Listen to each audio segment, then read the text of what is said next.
اعوذ باللہ من الشیطان الرجیم بسم اللہ الرحمن الرحیم۔ پناہ مانگتا ہوں اللہ کی شیطان مردود سے، اللہ کے نام سے جو رحمان اور رحیم ہے۔ الف لام میم، یہ اللہ کی کتاب ہے، اس میں کوئی شک نہیں ہے۔ ہدایت ہے ان پرہیزگاروں کے لیے جو غیب پر ایمان لاتے ہیں، نماز قائم کرتے ہیں، جو رزق ہم نے ان کو دیا ہے اس میں سے خرچ کرتے ہیں، جو کتاب تم پر نازل کی گئی ہے یعنی قرآن، اور جو کتابیں تم سے پہلے نازل کی گئی تھیں ان سب پر ایمان لاتے ہیں اور آخرت پر یقین رکھتے ہیں۔ ایسے لوگ اپنے رب کی طرف سے راہ راست پر ہیں اور وہی فلاح پانے والے ہیں۔ جن لوگوں نے ان باتوں کو تسلیم کرنے سے انکار کر دیا ان کے لیے یکساں ہے، خواہ تم انہیں خبردار کرو یا نہ کرو، بہرحال وہ ماننے والے نہیں ہیں۔ اللہ نے ان کے دلوں اور ان کے کانوں پر مہر لگا دی ہے اور ان کی آنکھوں پر پردہ پڑ گیا ہے، وہ سخت سزا کے مستحق ہیں۔ بعض لوگ ایسے بھی ہیں جو کہتے ہیں ہم اللہ پر اور آخرت کے دن پر ایمان لائے ہیں، حالانکہ در حقیقت وہ مومن نہیں ہیں۔ وہ اللہ اور ایمان لانے والوں کے ساتھ دھوکہ بازی کر رہے ہیں، مگر دراصل وہ خود اپنے آپ ہی کو دھوکے میں ڈال رہے ہیں اور انہیں اس کا شعور نہیں ہے۔ ان کے دلوں میں ایک بیماری ہے جسے اللہ نے اور زیادہ بڑھا دیا ہے، اور جو جھوٹ وہ بولتے ہیں اس کی پاداش میں ان کے لیے دردناک سزا ہے۔ جب کبھی ان سے کہا گیا کہ زمین میں فساد برپا نہ کرو تو انہوں نے یہی کہا کہ ہم تو اصلاح کرنے والے ہیں۔ خبردار، حقیقت میں یہی لوگ مفسد ہیں مگر انہیں شعور نہیں ہے۔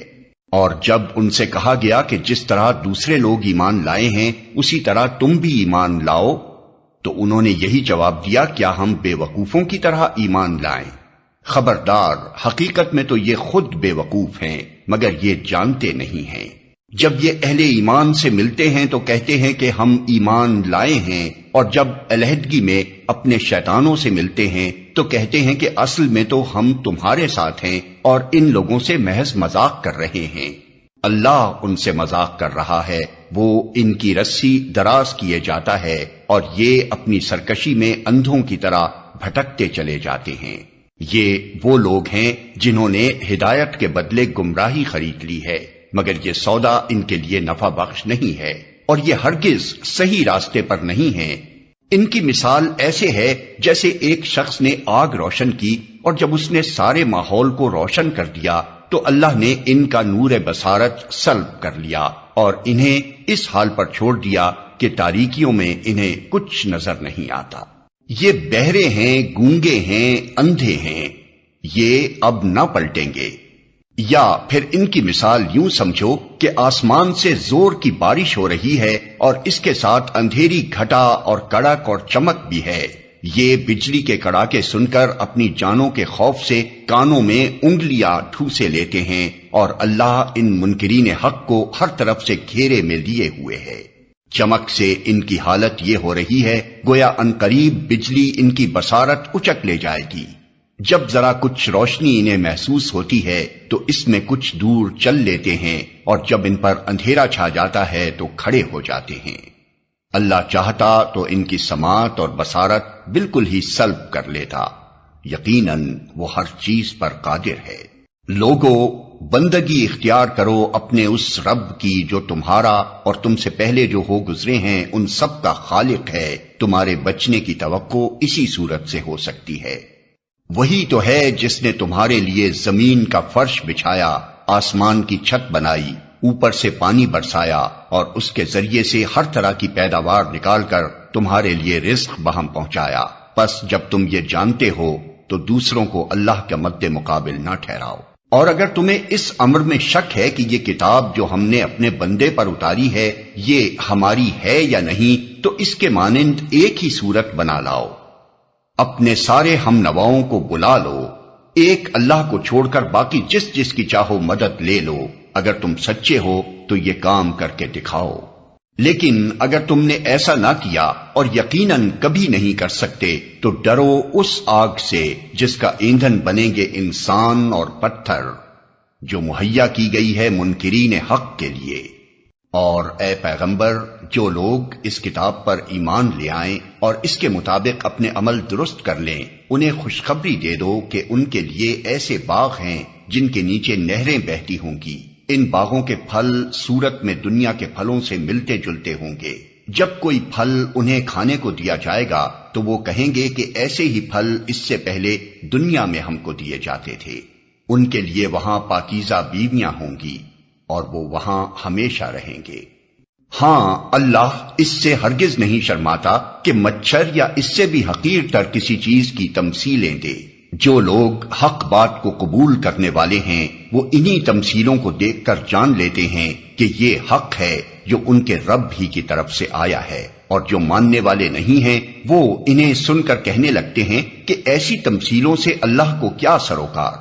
اس طرح اللہ ایک ہی بات سے بہتوں کو گمراہی میں مبتلا کر دیتا ہے اور بہتوں کو راہ راست دکھا دیتا ہے، اور گمراہی میں وہ انہی کو مبتلا کرتا ہے جو فاسق ہیں۔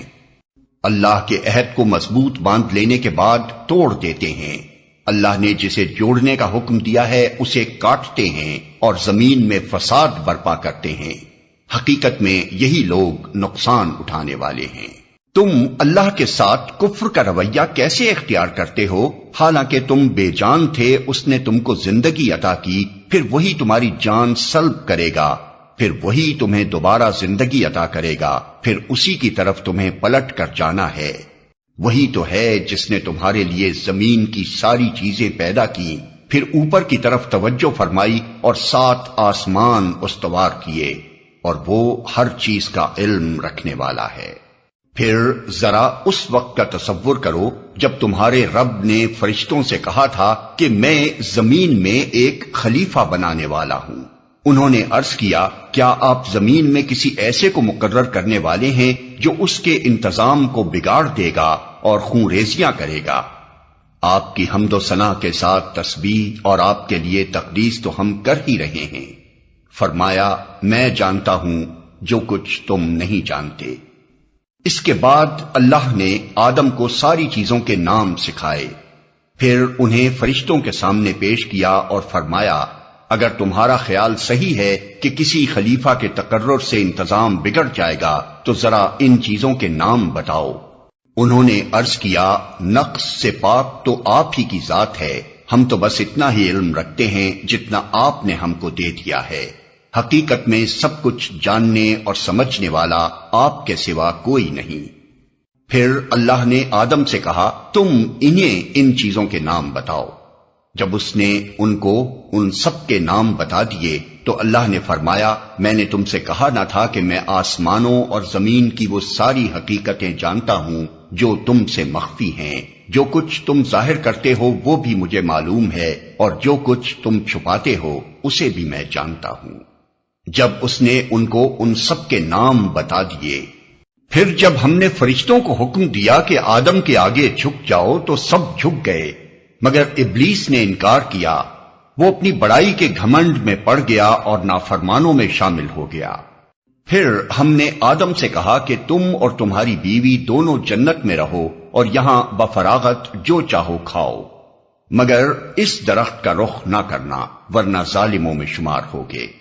آخر کار شیطان نے ان دونوں کو اس درخت کی ترغیب دے کر ہمارے حکم کی پیروی سے ہٹا دیا اور انہیں اس حالت سے نکلوا کر چھوڑا جس میں وہ تھے۔ ہم نے حکم دیا کہ اب تم سب یہاں سے اتر جاؤ، تم ایک دوسرے کے دشمن ہو اور تمہیں ایک خاص وقت تک زمین میں ٹھہرنا اور وہیں گزر بسر کرنا ہے۔ اس وقت آدم نے اپنے رب سے چند کلمات سیکھ کر توبہ کی، جس کو اس کے رب نے قبول کر لیا، کیونکہ وہ بڑا معاف کرنے والا اور رحم فرمانے والا ہے۔ ہم نے کہا کہ تم سب یہاں سے اتر جاؤ، پھر جو میری طرف سے کوئی ہدایت تمہارے پاس پہنچے تو جو لوگ میری اس ہدایت کی پیروی کریں گے ان کے لیے کسی خوف اور رنج کا موقع نہ ہوگا، اور جو اس کو قبول کرنے سے انکار کریں گے اور ہماری آیات کو جھٹلائیں گے وہ آگ میں جانے والے لوگ ہیں جہاں وہ ہمیشہ رہیں گے۔ اے بنی اسرائیل، ذرا خیال کرو میری اس نعمت کا جو میں نے تم کو عطا کی تھی۔ میرے ساتھ تمہارا جو عہد تھا اسے تم پورا کرو، تو میرا جو عہد تمہارے ساتھ تھا اسے میں پورا کروں، اور مجھی سے تم ڈرو۔ اور میں نے جو کتاب بھیجی ہے اس پر ایمان لاؤ، یہ اس کتاب کی تائید میں ہے جو تمہارے پاس پہلے سے موجود تھی، لہذا سب سے پہلے تم ہی اس کے منکر نہ بن جاؤ۔ تھوڑی قیمت پر میری آیات کو نہ بیچ ڈالو اور میرے غضب سے بچو۔ باطل کا رنگ چڑھا کر حق کو مشتبہ نہ بناؤ، اور نہ جانتے بوجھتے حق کو چھپانے کی کوشش کرو۔ نماز قائم کرو اور زکوٰۃ دو، اور جو لوگ میرے آگے جھک رہے ہیں ان کے ساتھ تم بھی جھک جاؤ۔ تم دوسروں کو تو نیکی کا راستہ اختیار کرنے کے لیے کہتے ہو، مگر اپنے آپ کو بھول جاتے ہو، حالانکہ تم کتاب کی تلاوت کرتے ہو۔ کیا تم عقل سے بالکل ہی کام نہیں لیتے؟ صبر اور نماز سے مدد لو۔ بے شک نماز ایک سخت مشکل کام ہے، مگر ان فرما بردار بندوں کے لیے مشکل نہیں ہے جو سمجھتے ہیں کہ آخر کار انہیں اپنے رب سے ملنا اور اسی کی طرف پلٹ کر جانا ہے۔ اے بنی اسرائیل، یاد کرو میری اس نعمت کو جس سے میں نے تمہیں نوازا تھا، اور اس بات کو کہ میں نے تمہیں دنیا کی ساری قوموں پر فضیلت عطا کی تھی۔ اور ڈرو اس دن سے جب کوئی کسی کے کام نہ آئے گا، نہ کسی کی طرف سے سفارش قبول ہوگی، نہ کسی کو فدیہ لے کر چھوڑا جائے گا، اور نہ مجرموں کو کہیں سے مدد مل سکے گی۔ یاد کرو وہ وقت جب ہم نے تم کو فرعونیوں کی غلامی سے نجات بخشی۔ انہوں نے تمہیں سخت عذاب میں مبتلا کر رکھا تھا، تمہارے لڑکوں کو ذبح کرتے تھے اور تمہاری لڑکیوں کو زندہ رہنے دیتے تھے، اور اس حالت میں تمہارے رب کی طرف سے تمہاری بڑی آزمائش تھی۔ یاد کرو وہ وقت جب ہم نے سمندر پھاڑ کر تمہارے لیے راستہ بنایا، پھر اس میں سے تمہیں بخیریت گزروا دیا، پھر وہیں تمہاری آنکھوں کے سامنے فرعونیوں کو غرقاب کیا۔ یاد کرو جب ہم نے موسیٰ کو 40 شبانہ روز کی قرارداد پر بلایا تو اس کے پیچھے تم بچڑے کو اپنا معبود بنا بیٹھے۔ اس وقت تم نے بڑی زیادتی کی تھی، مگر اس پر بھی ہم نے تمہیں معاف کر دیا کہ شاید اب تم شکر گزار بنو۔ یاد کرو کہ ٹھیک اس وقت جب تم یہ ظلم کر رہے تھے، ہم نے موسیٰ کو کتاب اور فرقان عطا کی تاکہ تم اس کے ذریعے سے سیدھا راستہ پا سکو۔ یاد کرو جب موسیٰ یہ نعمت لیے ہوئے پلٹا تو اس نے اپنی قوم سے کہا کہ لوگو، تم نے بچڑے کو معبود بنا کر اپنے اوپر سخت ظلم کیا ہے، لہٰذا تم اپنے خالق کے حضور توبہ کرو اور اپنی جانوں کو ہلاک کرو۔ اسی میں تمہارے خالق کے نزدیک تمہاری بہتری ہے۔ اس وقت تمہارے خالق نے تمہاری توبہ قبول کر لی کہ وہ بڑا معاف کرنے والا اور رحم فرمانے والا ہے۔ لہٰذا تم اپنے خالق کے حضور توبہ کرو اور اپنی جانوں کو ہلاک کرو۔ یاد کرو جب تم نے موسیٰ سے کہا تھا کہ ہم تمہارے کہنے کا ہرگز یقین نہ کریں گے جب تک کہ اپنی آنکھوں سے علانیہ خدا کو تم سے کلام کرتے نہ دیکھ لیں۔ اس وقت تمہارے دیکھتے دیکھتے ایک زبردست صاعقے نے تم کو آ لیا، تم بے جان ہو کر گر چکے تھے، مگر پھر ہم نے تم کو جلا اٹھایا، شاید کہ اس احسان کے بعد تم شکر گزار بن جاؤ۔ ہم نے تم پر ابر کا سایہ کیا، من و سلوہ کی غذا تمہارے لیے فراہم کی، اور تم سے کہا کہ جو پاک چیزیں ہم نے تمہیں بخشی ہیں انہیں کھاؤ، مگر تمہارے اسلاف نے جو کچھ کیا وہ ہم پر ظلم نہ تھا بلکہ انہوں نے آپ اپنے ہی اوپر ظلم کیا۔ پھر یاد کرو جب ہم نے کہا تھا کہ یہ بستی جو تمہارے سامنے ہے اس میں داخل ہو جاؤ، اس کی پیداوار جس طرح چاہو مزے سے کھاؤ، مگر بستی کے دروازے میں سجدہ ریز ہوتے ہوئے داخل ہونا اور کہتے جانا حتۃ حتۃ، ہم تمہاری خطاؤں سے درگزر کریں گے اور نیکوکاروں کو مزید فضل و کرم سے نوازیں گے۔ مگر جو بات کہی گئی تھی ظالموں نے اسے بدل کر کچھ اور کر دیا۔ آخر کار ہم نے ظلم کرنے والوں پر آسمان سے عذاب نازل کیا، یہ سزا تھی ان نافرمانیوں کی جو وہ کر رہے تھے۔ یاد کرو جب موسیٰ نے اپنی قوم کے لیے پانی کی دعا کی تو ہم نے کہا کہ فلاں چٹان پر اپنا عصا مارو، چنانچہ اس سے 12 چشمے پھوٹ نکلے، اور ہر قبیلے نے جان لیا کہ کون سی جگہ اس کے پانی لینے کی ہے۔ اس وقت یہ ہدایت کر دی گئی تھی کہ اللہ کا دیا ہوا رزق کھاؤ پیو اور زمین میں فساد نہ پھیلاتے پھرو۔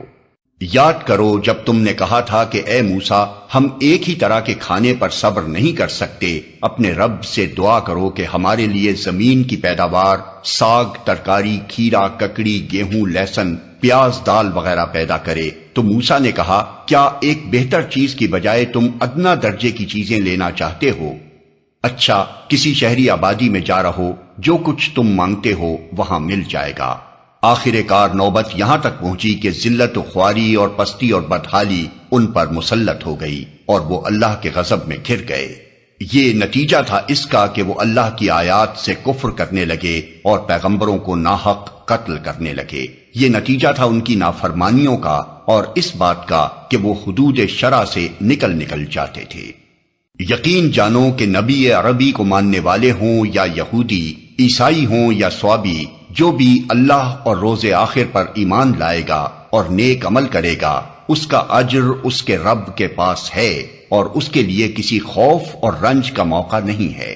یاد کرو وہ وقت جب ہم نے طور کو تم پر اٹھا کر تم سے پختہ عہد لیا تھا اور کہا تھا کہ جو کتاب ہم تمہیں دے رہے ہیں اسے مضبوطی کے ساتھ تھامنا اور جو احکام و ہدایات اس میں درج ہیں انہیں یاد رکھنا۔ اسی ذریعے سے توقع کی جا سکتی ہے کہ تم تقوی کی روش پر چل سکو گے، مگر اس کے بعد تم اپنے عہد سے پھر گئے۔ اس پر بھی اللہ کے فضل اور اس کی رحمت نے تمہارا ساتھ نہ چھوڑا، ورنہ تم کبھی کے تباہ ہو چکے ہوتے۔ پھر تمہیں اپنی قوم کے ان لوگوں کا قصہ تو معلوم ہی ہے جنہوں نے سبت کا قانون توڑا تھا۔ ہم نے انہیں کہہ دیا کہ بندر بن جاؤ اور اس حال میں رہو کہ ہر طرف سے تم پر دھتکار پھٹکار پڑے۔ پھر تمہیں اپنی قوم کے ان لوگوں کا قصہ تو معلوم ہی ہے جنہوں نے سبت کا قانون توڑا تھا۔ اس طرح ہم نے ان کے انجام کو اس زمانے کے لوگوں اور بعد کی آنے والی نسلوں کے لیے عبرت اور ڈرنے والوں کے لیے نصیحت بنا کر چھوڑا۔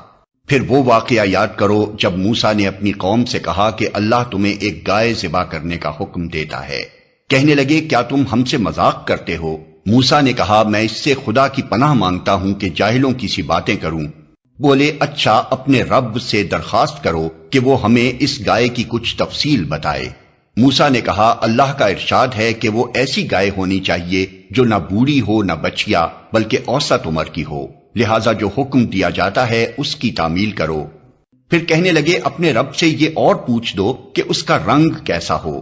موسیٰ نے کہا وہ فرماتا ہے زرد رنگ کی گائے ہونی چاہیے جس کا رنگ ایسا شوخ ہو کہ دیکھنے والوں کا جی خوش ہو جائے۔ پھر بولے اپنے رب سے صاف صاف پوچھ کر بتاؤ کیسی گائے مطلوب ہے، ہمیں اس کی تعیین میں اشتباہ ہو گیا ہے، اللہ نے چاہا تو ہم اس کا پتہ پا لیں گے۔ موسیٰ نے جواب دیا اللہ کہتا ہے وہ ایسی گائے ہے جس سے خدمت نہیں لی جاتی، نہ زمین جوتتی ہے نہ پانی کھینچتی ہے، صحیح سالم اور بے داغ ہے۔ اس پر وہ پکار اٹھے کہ ہاں اب تم نے ٹھیک پتہ بتایا ہے۔ پھر انہوں نے اسے ذبح کیا ورنہ وہ ایسا کرتے معلوم نہ ہوتے تھے۔ اور تمہیں یاد ہے وہ واقعہ جب تم نے ایک شخص کی جان لی تھی، پھر اس کے بارے میں جھگڑنے اور ایک دوسرے پر قتل کا الزام تھوپنے لگے تھے، اور اللہ نے فیصلہ کر لیا تھا کہ جو کچھ تم چھپاتے ہو اسے کھول کر رکھ دے گا۔ اس وقت ہم نے حکم دیا کہ مقتول کی لاش کو اس کے ایک حصے سے ضرب لگاؤ۔ دیکھو اس طرح اللہ مردوں کو زندگی بخشتا ہے اور تمہیں اپنی نشانیاں دکھاتا ہے تاکہ تم سمجھو۔ مگر ایسی نشانیاں دیکھنے کے بعد بھی آخر کار تمہارے دل سخت ہو گئے، پتھروں کی طرح سخت، بلکہ سختی میں کچھ ان سے بھی بڑے ہوئے۔ کچھ پتھروں میں سے تو کوئی ایسا بھی ہوتا ہے جس میں سے چشمے پھوٹ بہتے ہیں، کوئی پھٹتا ہے اور اس میں سے پانی نکل آتا ہے، اور کوئی خدا کے خوف سے لرز کر گر بھی پڑتا ہے۔ اللہ تمہارے کرتوتوں سے بے خبر نہیں ہے۔ اے مسلمانوں اب کیا ان لوگوں سے تم یہ توقع رکھتے ہو کہ یہ تمہاری دعوت پر ایمان لے آئیں گے؟ حالانکہ ان میں سے ایک گروہ کا شیوا یہ رہا ہے کہ اللہ کا کلام سنا اور پھر خوب سمجھ بوجھ کر دانستہ اس میں تحریف کی۔ یہ تمہاری دعوت پر ایمان لے آئیں گے؟ محمد رسول اللہ پر ایمان لانے والوں سے ملتے ہیں تو کہتے ہیں کہ ہم بھی انہیں مانتے ہیں، اور جب آپس میں ایک دوسرے سے تخلیہ کی بات چیت ہوتی ہے تو کہتے ہیں کہ بے وقوف ہو گئے ہو۔ ان لوگوں کو وہ باتیں بتاتے ہو جو اللہ نے تم پر کھولی ہیں تاکہ تمہارے رب کے پاس تمہارے مقابلے میں انہیں حجت میں پیش کریں۔ اور کیا یہ جانتے نہیں ہیں کہ جو کچھ یہ چھپاتے ہیں اور جو کچھ ظاہر کرتے ہیں اللہ کو سب باتوں کی خبر ہے؟ ان میں ایک دوسرا گروہ امیوں کا ہے جو کتاب کا تو علم رکھتے نہیں، بس اپنی بے بنیاد امیدوں اور آرزوؤں کو لیے بیٹھے ہیں اور محض وہم و گمان پر چلے جا رہے ہیں۔ پس ہلاکت اور تباہی ہے ان لوگوں کے لیے جو اپنے ہاتھوں سے شرع کا نوشتہ لکھتے ہیں، پھر لوگوں سے کہتے ہیں کہ یہ اللہ کے پاس سے آیا ہوا ہے تاکہ اس کے معاوضے میں تھوڑا سا فائدہ حاصل کر لیں۔ ان کے ہاتھوں کا یہ لکھا بھی ان کے لیے تباہی کا سامان ہے اور ان کی یہ کمائی بھی ان کے لیے موجب ہلاکت۔ وہ کہتے ہیں کہ دوزخ کی آگ ہمیں ہرگز چھونے والی نہیں، الا یہ کہ چند روز کی سزا مل جائے تو مل جائے۔ ان سے پوچھو کیا تم نے اللہ سے کوئی عہد لے لیا ہے جس کی خلاف ورزی وہ نہیں کر سکتا؟ یا بات یہ ہے کہ تم اللہ کے ذمے ڈال کر ایسی باتیں کہہ دیتے ہو جن کے متعلق تمہیں علم نہیں ہے کہ اس نے ان کا ذمہ لیا ہے۔ آخر تمہیں دوزخ کی آگ کیوں نہ چھوئے گی؟ جو بھی بدی کمائے گا اور اپنی خطاکاری کے چکر میں پڑا رہے گا وہ دوزخی ہے اور دوزخی میں وہ ہمیشہ رہے گا، اور جو لوگ ایمان لائیں گے اور نیک عمل کریں گے وہی جنتی ہیں اور جنت میں وہ ہمیشہ رہیں گے۔ یاد کرو اسرائیل کی اولاد سے ہم نے پختہ عہد لیا تھا کہ اللہ کے سوا کسی کی عبادت نہ کرنا، ماں باپ کے ساتھ، رشتہ داروں کے ساتھ، یتیموں اور مسکینوں کے ساتھ نیک سلوک کرنا، لوگوں سے بھلی بات کہنا، نماز قائم کرنا اور زکوٰۃ دینا، مگر تھوڑے آدمیوں کے سوا تم سب اس عہد سے پھر گئے اور اب تک پھرے ہوئے ہو۔ پھر ذرا یاد کرو ہم نے تم سے مضبوط عہد لیا تھا کہ آپس میں ایک دوسرے کا خون نہ بہانا اور نہ ایک دوسرے کو گھر سے بے گھر کرنا۔ تم نے اس کا اقرار کیا تھا، تم خود اس پر گواہ ہو، مگر آج وہی تم ہو کہ اپنے بھائی بندوں کو قتل کرتے ہو، اپنی برادری کے کچھ لوگوں کو بے خانما کر دیتے ہو، ظلم و زیادتی کے ساتھ ان کے خلاف جتھے بندیاں کرتے ہو، اور جب وہ لڑائی میں پکڑے ہوئے تمہارے پاس آتے ہیں تو ان کی رہائی کے لیے فدیے کا لین دین کرتے ہو، حالانکہ انہیں ان کے گھروں سے نکالنا ہی سرے سے تم پر حرام تھا۔ تو کیا تم کتاب کے ایک حصے پر ایمان لاتے ہو اور دوسرے حصے کے ساتھ کفر کرتے ہو؟ پھر تم میں سے جو لوگ ایسا کریں ان کی سزا اس کے سوا اور کیا ہے کہ دنیا کی زندگی میں ذلیل و خوار ہو کر رہیں اور آخرت میں شدید ترین عذاب کی طرف پھیر دیے جائیں۔ اللہ ان حرکات سے بے خبر نہیں ہے جو تم کر رہے ہو۔ یہ وہ لوگ ہیں جنہوں نے آخرت بیچ کر دنیا کی زندگی خرید لی ہے، لہٰذا نہ ان کی سزا میں کوئی تخفیف ہوگی اور نہ انہیں کوئی مدد پہنچ سکے گی۔ ہم نے موسیٰ کو کتاب دی، اس کے بعد پے در پے رسول بھیجے، آخر کار عیسیٰ ابن مریم کو روشن نشانیاں دے کر بھیجا اور روح پاک سے اس کی مدد کی۔ پھر یہ تمہارا کیا ڈھنگ ہے کہ جب بھی کوئی رسول تمہاری خواہشات نفس کے خلاف کوئی چیز لے کر تمہارے پاس آیا تو تم نے اس کے مقابلے میں سرکشی ہی کی، کسی کو جھٹلایا اور کسی کو قتل کر ڈالا۔ وہ کہتے ہیں ہمارے دل محفوظ ہیں، نہیں، اصل بات یہ ہے کہ ان کے کفر کی وجہ سے ان پر اللہ کی پھٹکار پڑی ہے، اس لیے وہ کم ہی ایمان لاتے ہیں۔ اور اب جو ایک کتاب اللہ کی طرف سے ان کے پاس آئی ہے اس کے ساتھ ان کا کیا برتاؤ ہے؟ باوجود کہ وہ اس کتاب کی تصدیق کرتی ہے جو ان کے پاس پہلے سے موجود تھی، باوجود کہ اس کی آمد سے پہلے وہ خود کفار کے مقابلے میں فتح و نصرت کی دعائیں مانگا کرتے تھے، مگر جب وہ چیز آ گئی جسے وہ پہچان بھی گئے تو انہوں نے اسے ماننے سے انکار کر دیا۔ خدا کی لعنت ان منکرین پر۔ کیسا برا ذریعہ ہے جس سے یہ اپنے نفس کی تسلی حاصل کرتے ہیں کہ جو ہدایت اللہ نے نازل کی ہے اس کو قبول کرنے سے صرف اس ضد کی بنا پر انکار کر رہے ہیں کہ اللہ نے اپنے فضل سے اپنے جس بندے کو خود چاہا نواز دیا، لہذا اب یہ غضب بالائے غضب کے مستحق ہو گئے ہیں اور ایسے کافروں کے لیے سخت ذلت آمیز سزا مقرر ہے۔ جب ان سے کہا جاتا ہے کہ جو کچھ اللہ نے نازل کیا ہے اس پر ایمان لاؤ تو وہ کہتے ہیں کہ ہم تو صرف اس چیز پر ایمان لاتے ہیں جو ہمارے ہاں یعنی نسل اسرائیل میں اتری ہے، اس دائرے کے باہر جو کچھ آیا ہے اسے ماننے سے وہ انکار کرتے ہیں، حالانکہ وہ حق ہے اور اس تعلیم کی تصدیق و تائید کر رہا ہے جو ان کے ہاں پہلے سے موجود تھی۔ اچھا ان سے کہو اگر تم اس تعلیم ہی پر ایمان رکھنے والے ہو جو تمہارے ہاں آئی تھی تو اس سے پہلے اللہ کے ان پیغمبروں کو جو خود بنی اسرائیل میں پیدا ہوئے تھے کیوں قتل کرتے رہے؟ تمہارے پاس موسیٰ کیسی کیسی روشن نشانیوں کے ساتھ آیا، پھر بھی تم ایسے ظالم تھے کہ اس کی پیٹھ موڑتے ہی بچڑے کو معبود بنا بیٹھے۔ پھر ذرا اس میثاق کو یاد کرو جو طور کو تمہارے اوپر اٹھا کر ہم نے تم سے لیا تھا۔ ہم نے تاکید کی تھی کہ جو ہدایات ہم دے رہے ہیں ان کی سختی کے ساتھ پابندی کرو اور کان لگا کر سنو۔ تمہارے اسلاف نے کہا کہ ہم نے سن لیا مگر مانیں گے نہیں، اور ان کی باطل پرستی کا یہ حال تھا کہ دلوں میں ان کے بچڑا ہی بسا ہوا تھا۔ کہو اگر تم مومن ہو تو یہ عجیب ایمان ہے جو ایسی بری حرکات کا تمہیں حکم دیتا ہے۔ ان سے کہو اگر واقعی اللہ کے نزدیک آخرت کا گھر تمام انسانوں کو چھوڑ کر صرف تمہارے ہی لیے مخصوص ہے، تب تو تمہیں چاہیے کہ موت کی تمنا کرو اگر تم اپنے اس خیال میں سچے ہو۔ یقین جانو یہ کبھی اس کی تمنا نہ کریں گے، اس لیے کہ اپنے ہاتھوں جو کچھ کما کر انہوں نے وہاں بھیجا ہے اس کا اقتضا یہی ہے کہ یہ وہاں جانے کی تمنا نہ کریں۔ اللہ ان ظالموں کے حال سے خوب واقف ہے۔ تم انہیں سب سے بڑھ کر جینے کا حریص پاؤ گے، حتیٰ کہ یہ اس معاملے میں مشرکوں سے بھی بڑھے ہوئے ہیں۔ ان میں سے ایک ایک شخص یہ چاہتا ہے کہ کسی طرح 1000 برس جیے، حالانکہ لمبی عمر بہرحال اسے عذاب سے تو دور نہیں پھینک سکتی۔ جیسے کچھ اعمال یہ کر رہے ہیں اللہ تو انہیں دیکھ ہی رہا ہے۔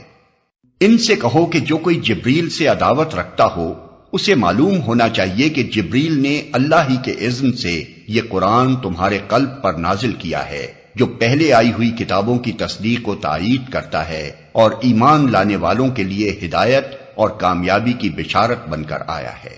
اگر جبریل سے ان کی عداوت کا سبب یہی ہے تو کہہ دو کہ جو اللہ اور اس کے فرشتوں اور اس کے رسولوں اور جبریل اور میکائیل کے دشمن ہیں، اللہ ان کافروں کا دشمن ہے۔ ہم نے تمہاری طرف ایسی آیات نازل کی ہیں جو صاف صاف حق کا اظہار کرنے والی ہیں، اور ان کی پیروی سے صرف وہی لوگ انکار کرتے ہیں جو فاسق ہیں۔ کیا ہمیشہ ایسا ہی نہیں ہوتا رہا ہے کہ جب انہوں نے کوئی عہد کیا تو ان میں سے ایک نہ ایک گروہ نے اسے ضرور ہی بالائے طاق رکھ دیا؟ بلکہ ان میں سے اکثر ایسے ہی ہیں جو سچے دل سے ایمان نہیں لاتے، اور جب ان کے پاس اللہ کی طرف سے کوئی رسول اس کتاب کی تصدیق و تائید کرتا ہوا آیا جو ان کے ہاں پہلے سے موجود تھی، تو ان اہل کتاب میں سے ایک گروہ نے کتاب اللہ کو اس طرح پسے پشت ڈالا گویا کہ وہ کچھ جانتے ہی نہیں، اور لگے ان چیزوں کی پیروی کرنے جو شیاطین سلیمان کی سلطنت کا نام لے کر پیش کیا کرتے تھے، حالانکہ سلیمان نے کبھی کفر نہیں کیا۔ کفر کے مرتکب تو وہ شیاطین تھے جو لوگوں کو جادوگری کی تعلیم دیتے تھے۔ وہ پیچھے پڑے اس چیز کے جو بابل میں 2 فرشتوں ہاروت و ماروت پر نازل کی گئی تھی، حالانکہ وہ فرشتے جب بھی کسی کو اس کی تعلیم دیتے تھے تو پہلے صاف طور پر متنبہ کر دیا کرتے تھے کہ دیکھ ہم محض ایک آزمائش ہیں، تو کفر میں مبتلا نہ ہو۔ پھر بھی یہ لوگ ان سے وہ چیز سیکھتے تھے جس سے شوہر اور بیوی میں جدائی ڈال دیں۔ ظاہر تھا کہ اذن الہی کے بغیر وہ اس ذریعے سے کسی کو بھی ضرر نہ پہنچا سکتے تھے، مگر اس کے باوجود وہ ایسی چیز سیکھتے تھے جو خود ان کے لیے نفع بخش نہیں بلکہ نقصان دہ تھی، اور انہیں خوب معلوم تھا کہ جو اس چیز کا خریدار بنا اس کے لیے آخرت میں کوئی حصہ نہیں۔ کتنی بری متاع تھی جس کے بدلے انہوں نے اپنی جانوں کو بیچ ڈالا، کاش انہیں معلوم ہوتا۔ اگر وہ ایمان اور تقوی اختیار کرتے تو اللہ کے ہاں اس کا جو بدلہ ملتا وہ ان کے لیے زیادہ بہتر تھا، کاش انہیں خبر ہوتی۔ اے لوگو جو ایمان لائے ہو، رائنا نہ کہا کرو بلکہ انظر نہ کہو، اور توجہ سے بات کو سنو۔ یہ کافر تو عذاب علیم کے مستحق ہیں۔ یہ لوگ جنہوں نے دعوت حق کو قبول کرنے سے انکار کر دیا ہے، خواہ اہل کتاب میں سے ہوں یا مشرک ہوں، ہرگز یہ پسند نہیں کرتے کہ تمہارے رب کی طرف سے تم پر کوئی بھلائی نازل ہو، مگر اللہ جس کو چاہتا ہے اپنی رحمت کے لیے چن لیتا ہے، اور وہ بڑا فضل فرمانے والا ہے۔ ہم اپنی جس آیت کو منسوخ کر دیتے ہیں یا بھلا دیتے ہیں اس کی جگہ اس سے بہتر لاتے ہیں یا کم از کم ویسی ہی۔ کیا تم جانتے نہیں ہو کہ اللہ ہر چیز پر قدرت رکھتا ہے؟ ہم اپنی جس آیت کو منسوخ کر دیتے ہیں یا بھلا دیتے ہیں، کیا تمہیں خبر نہیں ہے کہ زمین اور آسمانوں کی فرما روائی اللہ ہی کے لیے ہے، اور اس کے سوا کوئی تمہاری خبر گیری کرنے اور تمہاری مدد کرنے والا نہیں ہے۔ پھر کیا تم اپنے رسول سے اس قسم کے سوالات اور مطالبے کرنا چاہتے ہو جیسے اس سے پہلے موسیٰ سے کیے جا چکے ہیں؟ حالانکہ جس شخص نے ایمان کی روش کو کفر کی روش سے بدل لیا وہ راہ راست سے بھٹک گیا۔ اہل کتاب میں سے اکثر لوگ یہ چاہتے ہیں کہ کسی طرح تمہیں ایمان سے پھیر کر پھر کفر کی طرف پلٹا لے جائیں، اگرچہ حق ان پر ظاہر ہو چکا ہے، مگر اپنے نفس کے حسد کی بنا پر تمہارے لیے ان کی یہ خواہش ہے۔ اس کے جواب میں تم عفو و درگزر سے کام لو یہاں تک کہ اللہ خود ہی اپنا فیصلہ نافذ کر دے۔ مطمئن رہو کہ اللہ تعالی ہر چیز پر قدرت رکھتا ہے۔ نماز قائم کرو اور زکوٰۃ دو، تم اپنی عاقبت کے لیے جو بھلائی کما کر آگے بھیجو گے اللہ کے ہاں اسے موجود پاؤ گے۔ جو کچھ تم کرتے ہو وہ سب اللہ کی نظر میں ہے۔ ان کا کہنا ہے کہ کوئی شخص جنت میں نہ جائے گا جب تک کہ وہ یہودی نہ ہو یا عیسائیوں کے خیال کے مطابق عیسائی نہ ہو۔ یہ ان کی تمنائیں ہیں۔ ان سے کہو اپنی دلیل پیش کرو اگر تم اپنے دعوے میں سچے ہو۔ دراصل نہ تمہاری کچھ خصوصیت ہے نہ کسی اور کی، حق یہ ہے کہ جو بھی اپنی ہستی کو اللہ کی اطاعت میں سونپ دے اور عملاً نیک روش پر چلے اس کے لیے اس کے رب کے پاس اس کا اجر ہے، اور ایسے لوگوں کے لیے کسی خوف یا رنج کا کوئی موقع نہیں۔ یہودی کہتے ہیں عیسائیوں کے پاس کچھ نہیں، عیسائی کہتے ہیں یہودیوں کے پاس کچھ نہیں، حالانکہ دونوں ہی کتاب پڑھتے ہیں۔ اور اسی قسم کے دعوے ان لوگوں کے بھی ہیں جن کے پاس کتاب کا علم نہیں ہے۔ یہ اختلافات جن میں یہ لوگ مبتلا ہیں ان کا فیصلہ اللہ قیامت کے روز کر دے گا۔ اور اس شخص سے بڑھ کر ظالم کون ہوگا جو اللہ کے معبدوں میں اس کے نام کی یاد سے روکے اور ان کی ویرانی کے درپے ہو۔ ایسے لوگ اس قابل ہیں کہ ان عبادت گاہوں میں قدم نہ رکھیں، اور اگر وہاں جائیں بھی تو ڈرتے ہوئے جائیں۔ ان کے لیے تو دنیا میں رسوائی ہے اور آخرت میں عذاب عظیم۔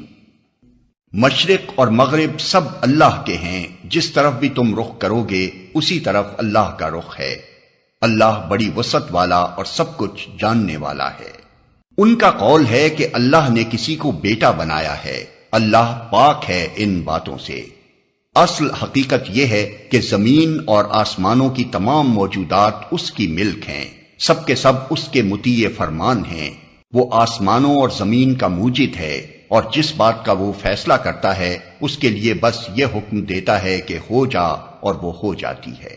نادان کہتے ہیں کہ اللہ خود ہم سے بات کیوں نہیں کرتا، یا کوئی نشانی ہمارے پاس کیوں نہیں آتی۔ ایسی ہی باتیں ان سے پہلے لوگ بھی کیا کرتے تھے۔ ان سب اگلے پچھلے گمراہوں کی ذہنیتیں ایک جیسی ہیں۔ یقین لانے والوں کے لیے تو ہم نشانیاں صاف صاف نمایاں کر چکے ہیں۔ اس سے بڑھ کر نشانی کیا ہوگی کہ ہم نے تم کو علم حق کے ساتھ خوشخبری دینے والا اور ڈرانے والا بنا کر بھیجا۔ اب جو لوگ جہنم سے رشتہ جوڑ چکے ہیں ان کی طرف سے تم ذمہ دار و جواب دہ نہیں ہو۔ یہودی اور عیسائی تم سے ہرگز راضی نہ ہوں گے جب تک تم ان کے طریقے پر نہ چلنے لگو۔ صاف کہہ دو کہ راستہ بس وہی ہے جو اللہ نے بتایا ہے، ورنہ اگر اس علم کے بعد جو تمہارے پاس آ چکا ہے تم نے ان کی خواہشات کی پیروی کی تو اللہ کی پکڑ سے بچانے والا کوئی دوست اور مددگار تمہارے لیے نہیں ہے۔ جن لوگوں کو ہم نے کتاب دی ہے وہ اسے اس طرح پڑھتے ہیں جیسا کہ پڑھنے کا حق ہے، وہ اس پر سچے دل سے ایمان لاتے ہیں، اور جو اس کے ساتھ کفر کا رویہ اختیار کریں وہی اصل میں نقصان اٹھانے والے ہیں۔ اے بنی اسرائیل، یاد کرو میری وہ نعمت جس سے میں نے تمہیں نوازا تھا، اور یہ کہ میں نے تمہیں دنیا کی تمام قوموں پر فضیلت دی تھی، اور ڈرو اس دن سے جب کوئی کسی کے ذرا کام نہ آئے گا، نہ کسی سے فدیہ قبول کیا جائے گا، نہ کوئی سفارش ہی آدمی کو فائدہ دے گی، اور نہ مجرموں کو کہیں سے کوئی مدد پہنچ سکے گی۔ یاد کرو کہ جب ابراہیم کو اس کے رب نے چند باتوں میں آزمایا اور وہ ان سب میں پورا اتر گیا تو اس نے کہا میں تجھے سب لوگوں کا پیشوا بنانے والا ہوں۔ ابراہیم نے عرض کیا اور کیا میری اولاد سے بھی یہی وعدہ ہے؟ اس نے جواب دیا میرا وعدہ ظالموں سے متعلق نہیں ہے۔ اور ہم نے اس گھر کعبے کو لوگوں کے لیے مرکز اور امن کی جگہ قرار دیا تھا، اور لوگوں کو حکم دیا تھا کہ ابراہیم جہاں عبادت کے لیے کھڑا ہوتا ہے اس مقام کو مستقل جائے نماز بنا لو، اور ابراہیم اور اسماعیل کو تاکید کی تھی کہ میرے اس گھر کو طواف اور اعتکاف اور رکوع اور سجدہ کرنے والوں کے لیے پاک رکھو۔ اور یہ کہ ابراہیم نے دعا کی، اے میرے رب اس شہر کو امن کا شہر بنا دے اور اس کے باشندوں میں سے جو اللہ اور آخرت کو مانے انہیں ہر قسم کے پھلوں کا رزق دے۔ جواب میں اس کے رب نے فرمایا، اور جو نہ مانے گا دنیا کی چند روزہ زندگی کا سامان تو میں اسے بھی دوں گا، مگر آخر کار اسے عذاب جہنم کی طرف گھسیٹوں گا اور وہ بدترین ٹھکانہ ہے۔ اور یاد کرو ابراہیم اور اسماعیل جب اس گھر کی دیواریں اٹھا رہے تھے تو دعا کرتے جاتے تھے، اے ہمارے رب ہم سے یہ خدمت قبول فرما لے، تو سب کی سننے اور سب کچھ جاننے والا ہے۔ اے رب ہم دونوں کو اپنا مسلم بنا، ہماری نسل سے ایک ایسی قوم اٹھا جو تیری مسلم ہو، ہمیں اپنی عبادت کے طریقے بتا اور ہماری کوتاہیوں سے درگزر فرما، تو بڑا معاف کرنے والا اور رحم فرمانے والا ہے۔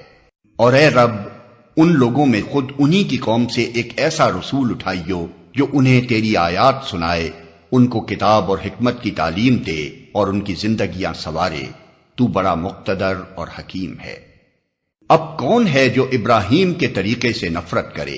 جس نے خود اپنے آپ کو حماقت و جہالت میں مبتلا کر لیا ہو، اس کے سوا کون یہ حرکت کر سکتا ہے؟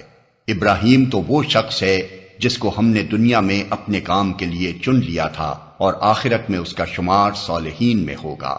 اس کا حال یہ تھا کہ جب اس کے رب نے اس سے کہا مسلم ہو جا تو اس نے فوراً کہا میں مالک کائنات کا مسلم ہو گیا۔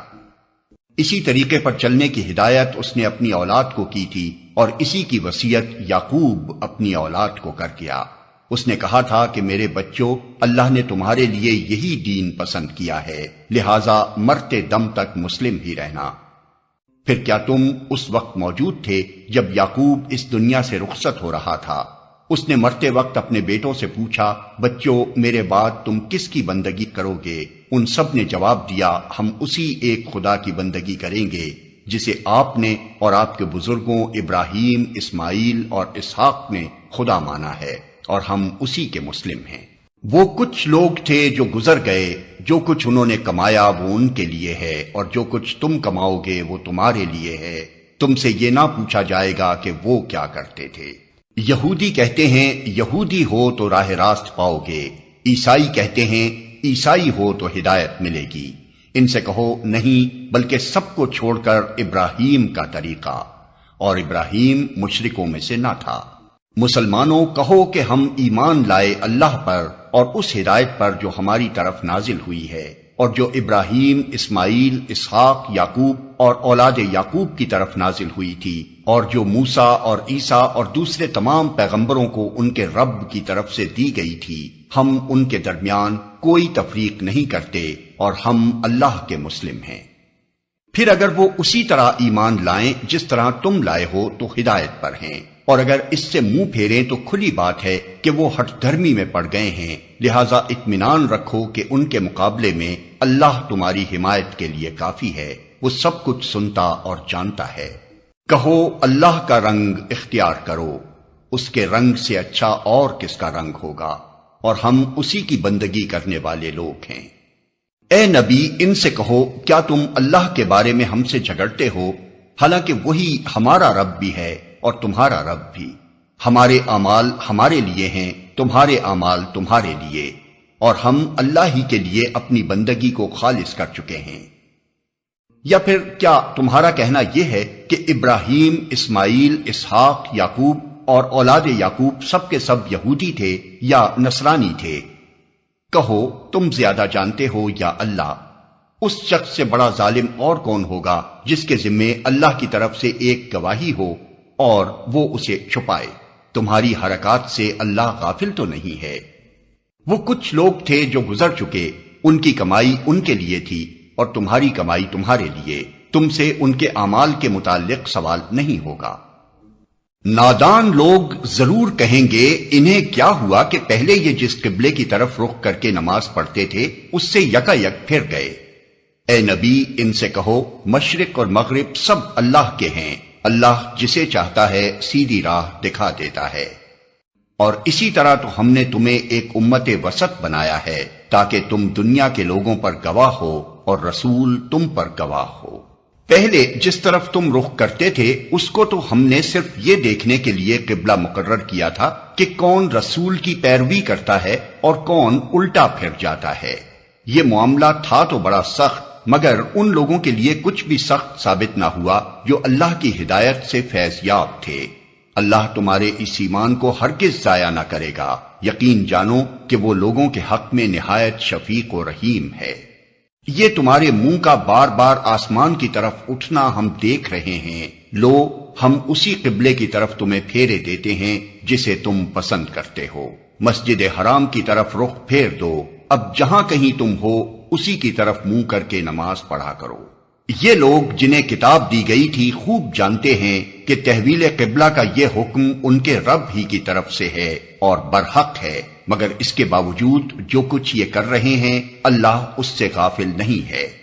تم ان اہل کتاب کے پاس خواہ کوئی نشانی لے آؤ، ممکن نہیں کہ یہ تمہارے قبلے کی پیروی کرنے لگیں، اور نہ تمہارے لیے یہ ممکن ہے کہ ان کے قبلے کی پیروی کرو، اور ان میں سے کوئی گروہ بھی دوسرے کے قبلے کی پیروی کے لیے تیار نہیں ہے۔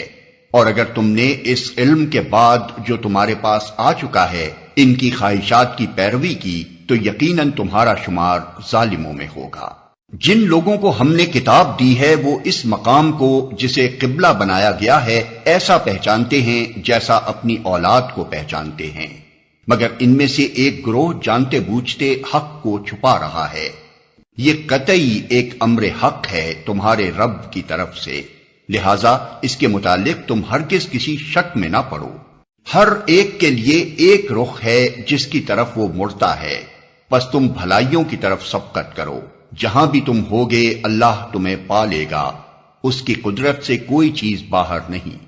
تمہارا گزر جس مقام سے بھی ہو وہیں سے اپنا رخ نماز کے وقت مسجد حرام کی طرف پھیر دو، کیونکہ یہ تمہارے رب کا بالکل برحق فیصلہ ہے اور اللہ تم لوگوں کے اعمال سے بے خبر نہیں ہے۔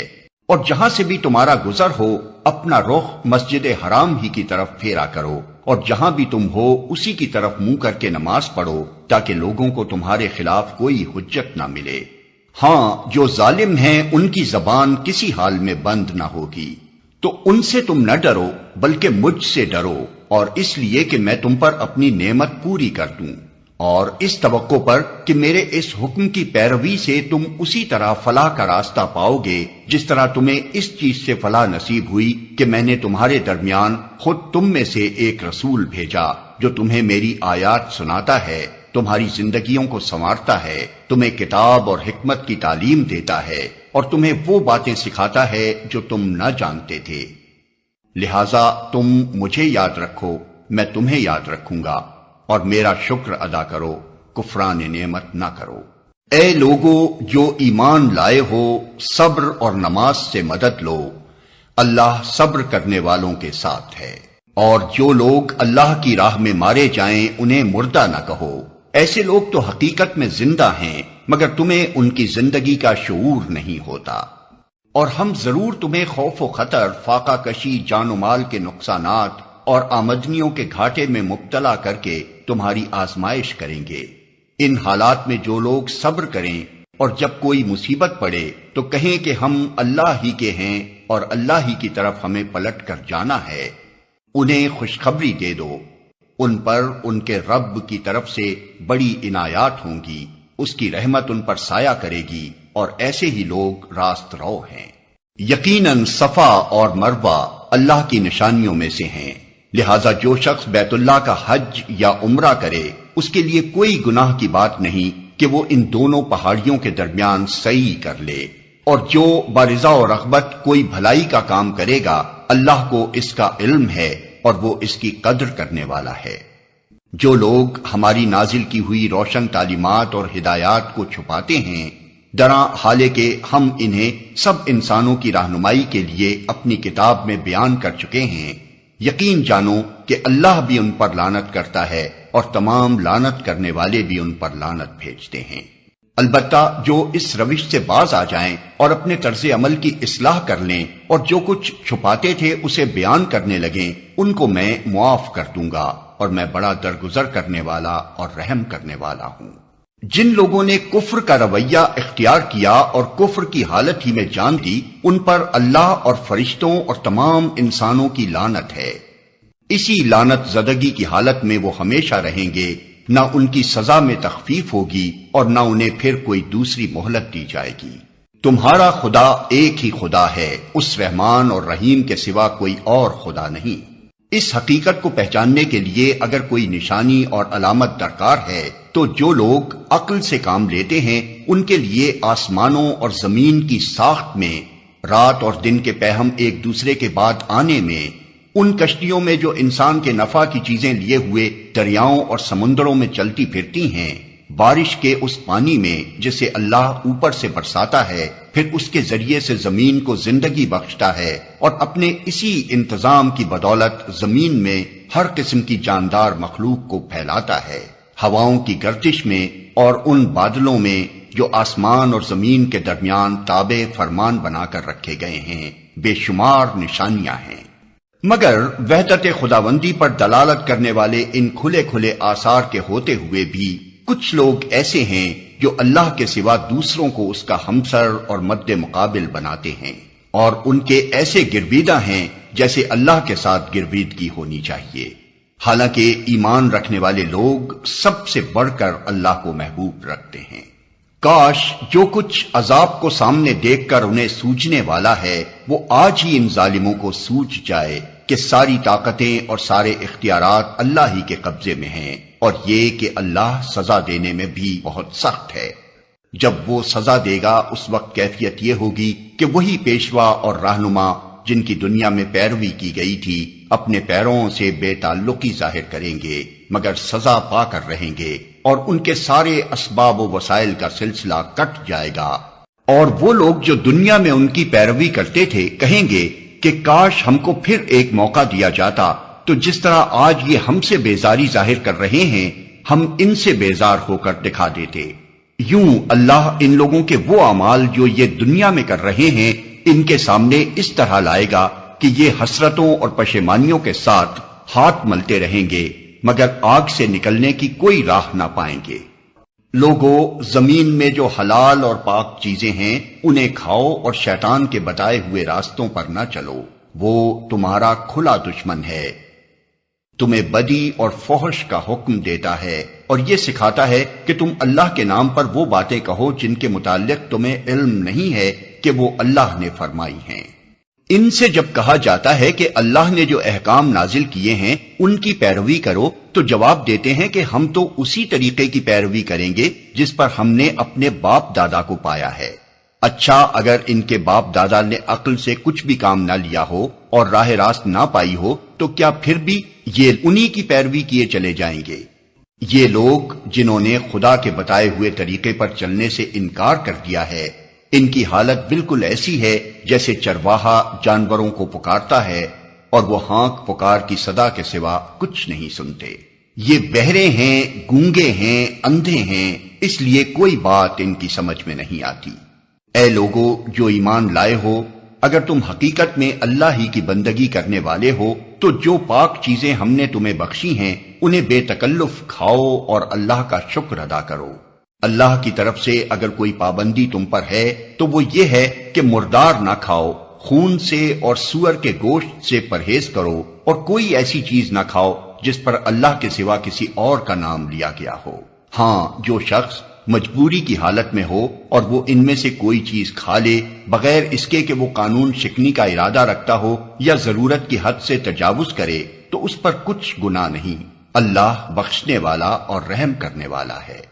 حق یہ ہے کہ جو لوگ ان احکام کو چھپاتے ہیں جو اللہ نے اپنی کتاب میں نازل کیے ہیں اور تھوڑے سے دنیاوی فائدوں پر انہیں بھیٹ چڑھاتے ہیں، وہ دراصل اپنے پیٹ آگ سے بھر رہے ہیں۔ قیامت کے روز اللہ ہرگز ان سے بات نہ کرے گا، نہ انہیں پاکیزہ ٹھہرائے گا، اور ان کے لیے دردناک سزا ہے۔ یہ وہ لوگ ہیں جنہوں نے ہدایت کے بدلے ضلالت خریدی اور مغفرت کے بدلے عذاب مول لے لیا۔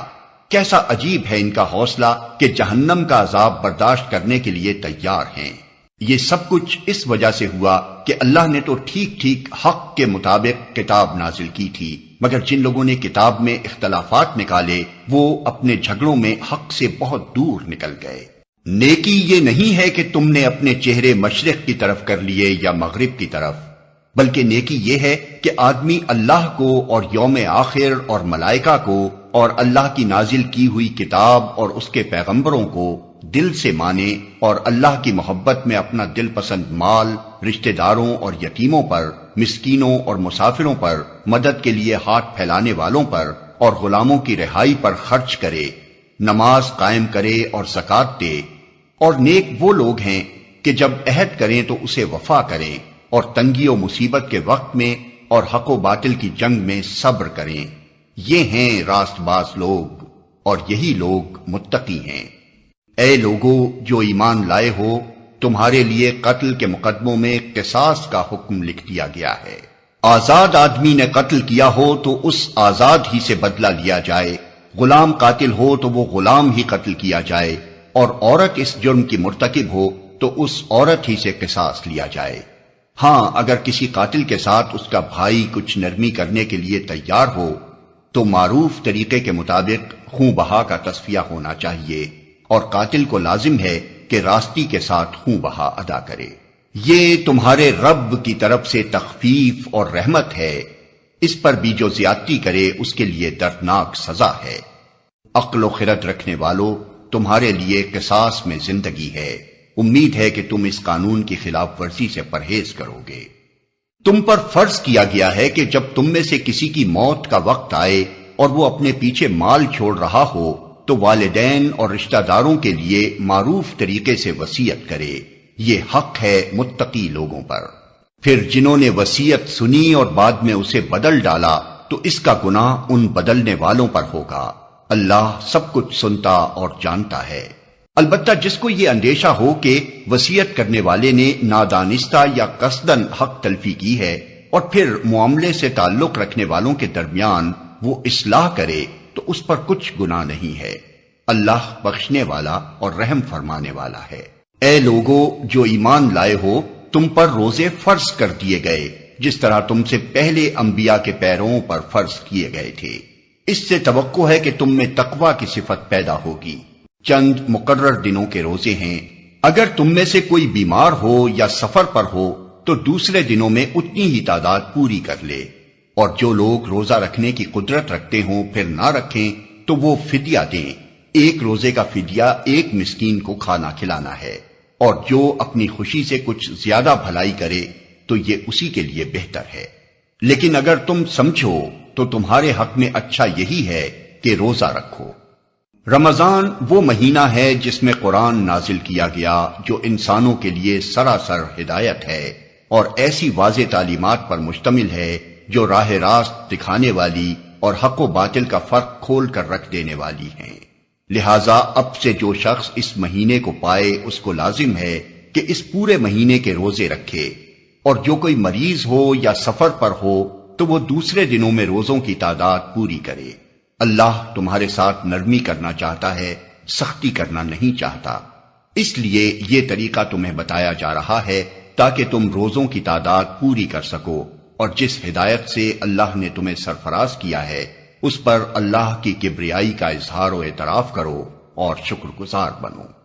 اور جو کوئی مریض ہو یا سفر پر ہو تو وہ دوسرے دنوں میں روزوں کی تعداد پوری کرے۔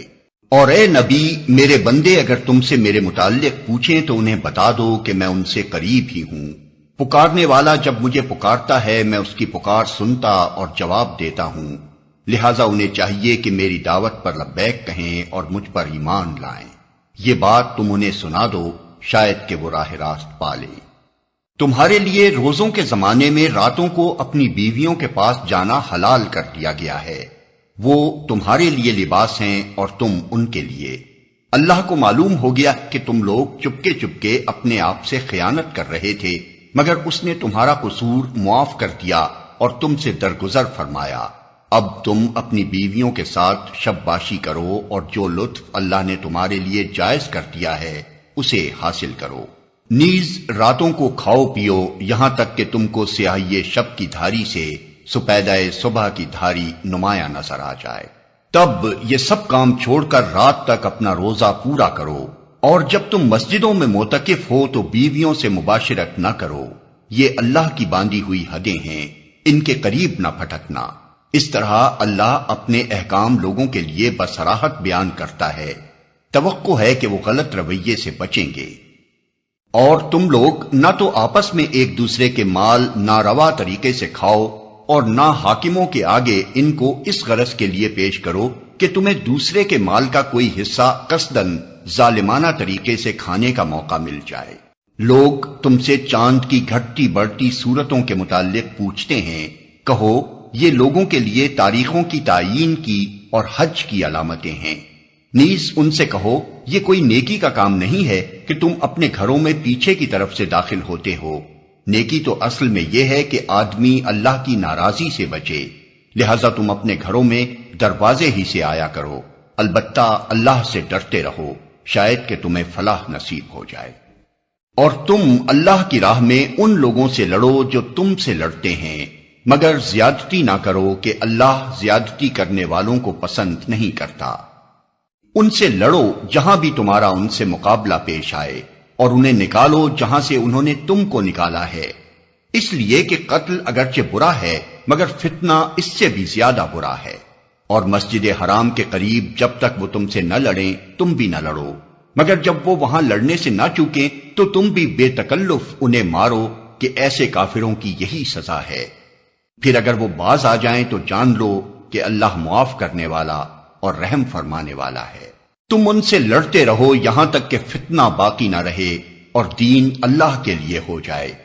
پھر اگر وہ باز آ جائیں تو سمجھ لو کہ ظالموں کے سوا اور کسی پر دست درازی روا نہیں۔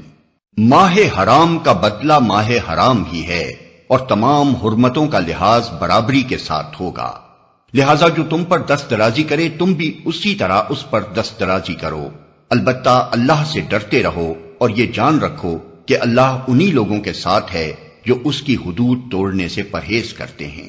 اللہ کی راہ میں خرچ کرو اور اپنے ہاتھوں اپنے آپ کو ہلاکت میں نہ ڈالو، احسان کا طریقہ اختیار کرو کہ اللہ محسنوں کو پسند کرتا ہے۔ اللہ کی خوشنودی کے لیے جب حج اور عمرے کی نیت کرو تو اسے پورا کرو، اور اگر کہیں گر جاؤ تو جو قربانی میسر آئے اللہ کی جناب میں پیش کرو، اور اپنے سر نہ مونڈو جب تک کہ قربانی اپنی جگہ نہ پہنچ جائے۔ مگر جو شخص مریض ہو یا جس کے سر میں کوئی تکلیف ہو اور اس بنا پر اپنا سر منڈوا لے تو اسے چاہیے کہ فدیے کے طور پر روزے رکھے یا صدقہ دے یا قربانی کرے۔ پھر اگر تمہیں امن نصیب ہو جائے اور تم حج سے پہلے مکے پہنچ جاؤ تو جو شخص تم میں سے حج کا زمانہ آنے تک عمرے کا فائدہ اٹھائے وہ حسب مقدور قربانی دے، اور اگر قربانی میسر نہ ہو تو 3 روزے حج کے زمانے میں اور 7 گھر پہنچ کر، اس طرح پورے 10 روزے رکھ لے۔ یہ رعایت ان لوگوں کے لیے ہے جن کے گھر بار مسجد حرام کے قریب نہ ہوں۔ اللہ کے ان احکام کی خلاف ورزی سے بچو اور خوب جان لو کہ اللہ سخت سزا دینے والا ہے۔ حج کے مہینے سب کو معلوم ہیں، جو شخص ان مقرر مہینوں میں حج کی نیت کرے اسے خبردار رہنا چاہیے کہ حج کے دوران میں اس سے کوئی شہوانی فعل، کوئی بدعملی، کوئی لڑائی جھگڑے کی بات سرزد نہ ہو، اور جو نیک کام تم کرو گے وہ اللہ کے علم میں ہوگا۔ سفر حج کے ساتھ زاد راہ لے جاؤ، اور سب سے بہتر زاد راہ پرہیزگاری ہے، پس اے ہوش مندو میری نافرمانی سے پرہیز کرو۔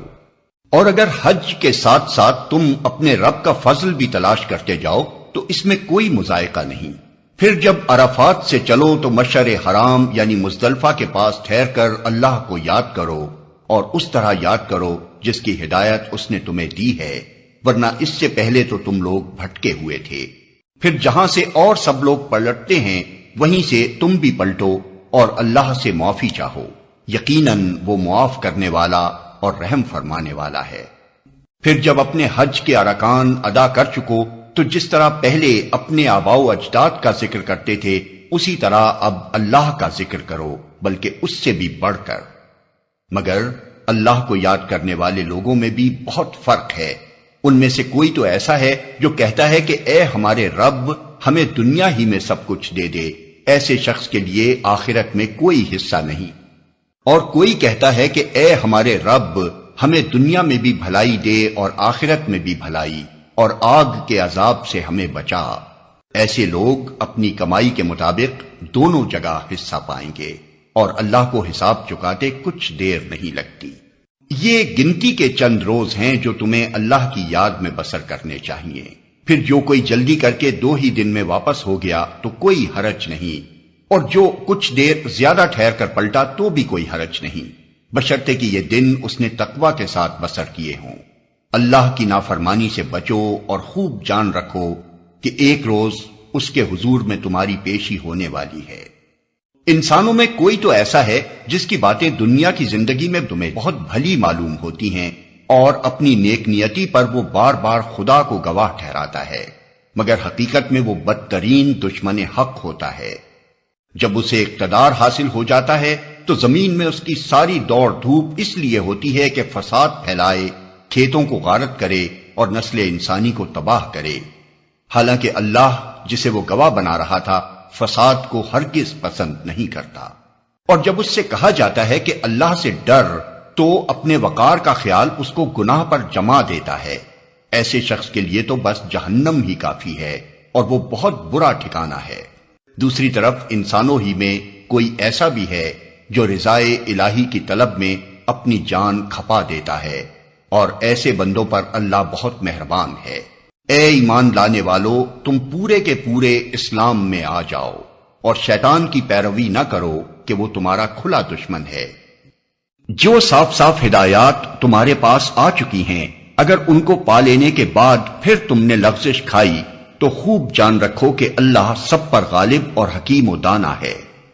ان ساری نصیحتوں اور ہدایتوں کے بعد بھی لوگ سیدھے نہ ہوں تو کیا اب وہ اس کے منتظر ہیں کہ اللہ بادلوں کا چتر لگائے، فرشتوں کے پرے ساتھ لیے خود سامنے آ موجود ہو اور فیصلہ ہی کر ڈالا جائے؟ آخر کار سارے معاملات پیش تو اللہ ہی کے حضور ہونے والے ہیں۔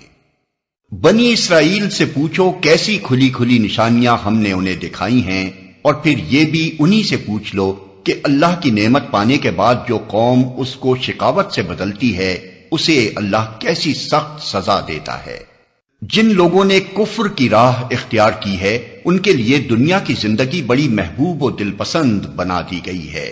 ایسے لوگ ایمان کی راہ اختیار کرنے والوں کا مذاق اڑاتے ہیں، مگر قیامت کے روز پرہیزگار لوگ ہی ان کے مقابلے میں عالی مقام ہوں گے۔ رہا دنیا کا رزق تو اللہ کو اختیار ہے، جسے چاہے بے حساب دے۔ ابتدا میں سب لوگ ایک ہی طریقے پر تھے، پھر یہ حالت باقی نہ رہی اور اختلافات رونما ہوئے۔ تب اللہ نے نبی بھیجے جو راست روی پر بشارت دینے والے اور کجروی کے نتائج سے ڈرانے والے تھے، اور ان کے ساتھ کتاب برحق نازل کی تاکہ حق کے بارے میں لوگوں کے درمیان جو اختلافات رونما ہو گئے تھے ان کا فیصلہ کرے۔ اور ان اختلافات کے رونما ہونے کی وجہ یہ نہ تھی کہ ابتدا میں لوگوں کو حق بتایا نہیں گیا تھا، نہیں، اختلاف ان لوگوں نے کیا جنہیں حق کا علم دیا جا چکا تھا۔ انہوں نے روشن ہدایات پا لینے کے بعد محض اس لیے حق کو چھوڑ کر مختلف طریقے نکالے کہ وہ آپس میں زیادتی کرنا چاہتے تھے۔ بس جو لوگ انبیاء پر ایمان لے آئے انہیں اللہ نے اپنے اذن سے اس حق کا راستہ دکھا دیا جس میں لوگوں نے اختلاف کیا تھا۔ اللہ جسے چاہتا ہے راہ راست دکھا دیتا ہے۔ پھر کیا تم لوگوں نے یہ سمجھ رکھا ہے کہ یوں ہی جنت کا داخلہ تمہیں مل جائے گا، حالانکہ ابھی تم پر وہ سب کچھ نہیں گزرا ہے جو تم سے پہلے ایمان لانے والوں پر گزر چکا ہے۔ ان پر سختیاں گزریں، مصیبتیں آئیں، ہلا مارے گئے، حتیٰ کہ وقت کا رسول اور اس کے ساتھی اہل ایمان چیخ اٹھے کہ اللہ کی مدد کب آئے گی۔ اس وقت انہیں تسلی دی گئی کہ ہاں اللہ کی مدد قریب ہے۔ لوگ پوچھتے ہیں ہم کیا خرچ کریں؟ جواب دو کہ جو مال بھی تم خرچ کرو اپنے والدین پر، رشتہ داروں پر، یتیموں اور مسکینوں اور مسافروں پر خرچ کرو، اور جو بھلائی بھی تم کرو گے اللہ اس سے باخبر ہوگا۔ تمہیں جنگ کا حکم دیا گیا ہے اور وہ تمہیں ناگوار ہے۔ ہو سکتا ہے کہ ایک چیز تمہیں ناگوار ہو اور وہی تمہارے لیے بہتر ہو، اور ہو سکتا ہے کہ ایک چیز تمہیں پسند ہو اور وہی تمہارے لیے بری ہو۔ اللہ جانتا ہے، تم نہیں جانتے۔ لوگ پوچھتے ہیں ماہ حرام میں لڑنا کیسا ہے؟ کہو اس میں لڑنا بہت برا ہے، مگر راہ خدا سے لوگوں کو روکنا اور اللہ سے کفر کرنا اور مسجد حرام کا راستہ خدا پرستوں پر بند کرنا اور حرم کے رہنے والوں کو وہاں سے نکالنا اللہ کے نزدیک اس سے بھی زیادہ برا ہے اور فتنہ خوریزی سے شدید تر ہے۔ وہ تو تم سے لڑے ہی جائیں گے، حتیٰ کہ اگر ان کا بس چلے تو تمہیں اس دین سے پھیر لے جائیں، اور یہ خوب سمجھ لو کہ تم میں سے جو کوئی اس دین سے پھرے گا اور کفر کی حالت میں جان دے گا، اس کے اعمال دنیا اور آخرت دونوں میں ضائع ہو جائیں گے۔ ایسے سب لوگ جہنمی ہیں اور ہمیشہ جہنم ہی میں رہیں گے، بخلاف اس کے جو لوگ ایمان لائے ہیں اور جنہوں نے خدا کی راہ میں اپنا گھر بار چھوڑا اور جہاد کیا ہے، وہ رحمت الہی کے جائز امیدوار ہیں، اور اللہ ان کی لغزشوں کو معاف کرنے والا اور اپنی رحمت سے انہیں نوازنے والا ہے۔ پوچھتے ہیں شراب اور جوئے کا کیا حکم ہے؟ کہو ان دونوں چیزوں میں بڑی خرابی ہے، اگرچہ ان میں لوگوں کے لیے کچھ منافع بھی ہیں، مگر ان کا گناہ ان کے فائدے سے بہت زیادہ ہے۔ پوچھتے ہیں ہم راہ خدا میں کیا خرچ کریں؟ کہو جو کچھ تمہاری ضرورت سے زیادہ ہو۔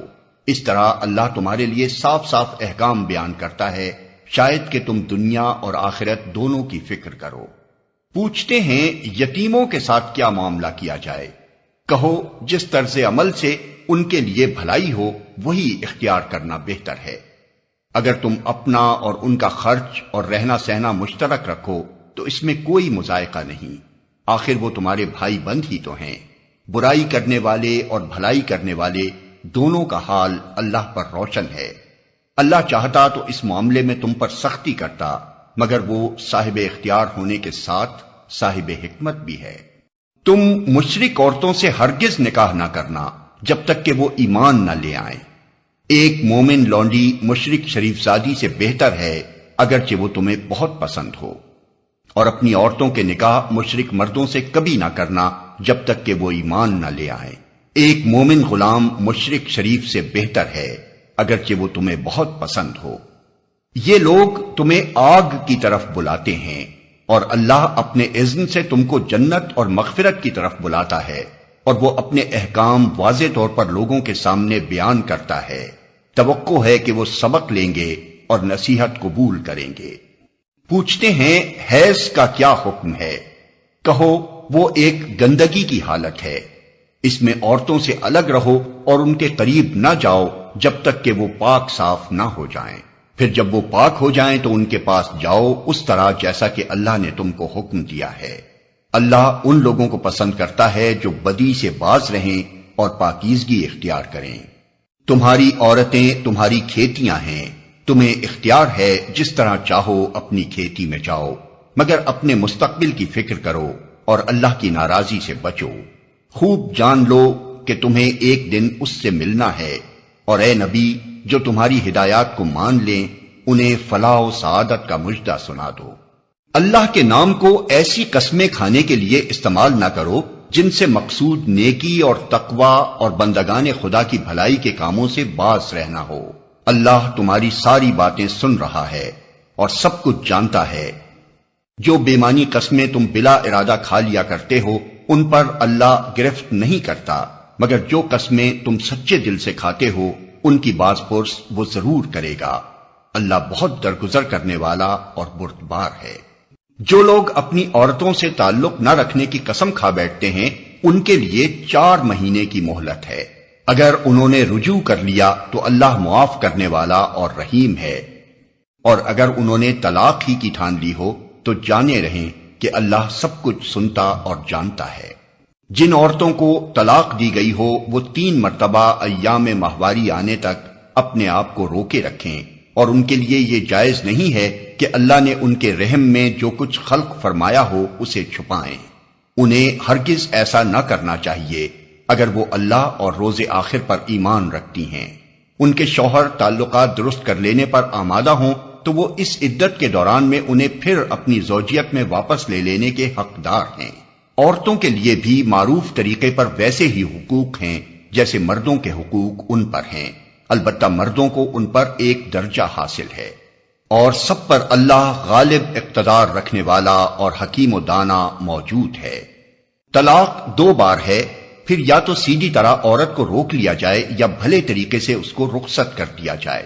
اور رخصت کرتے ہوئے ایسا کرنا تمہارے لیے جائز نہیں ہے کہ جو کچھ تم انہیں دے چکے ہو اس میں سے کچھ واپس لے لو.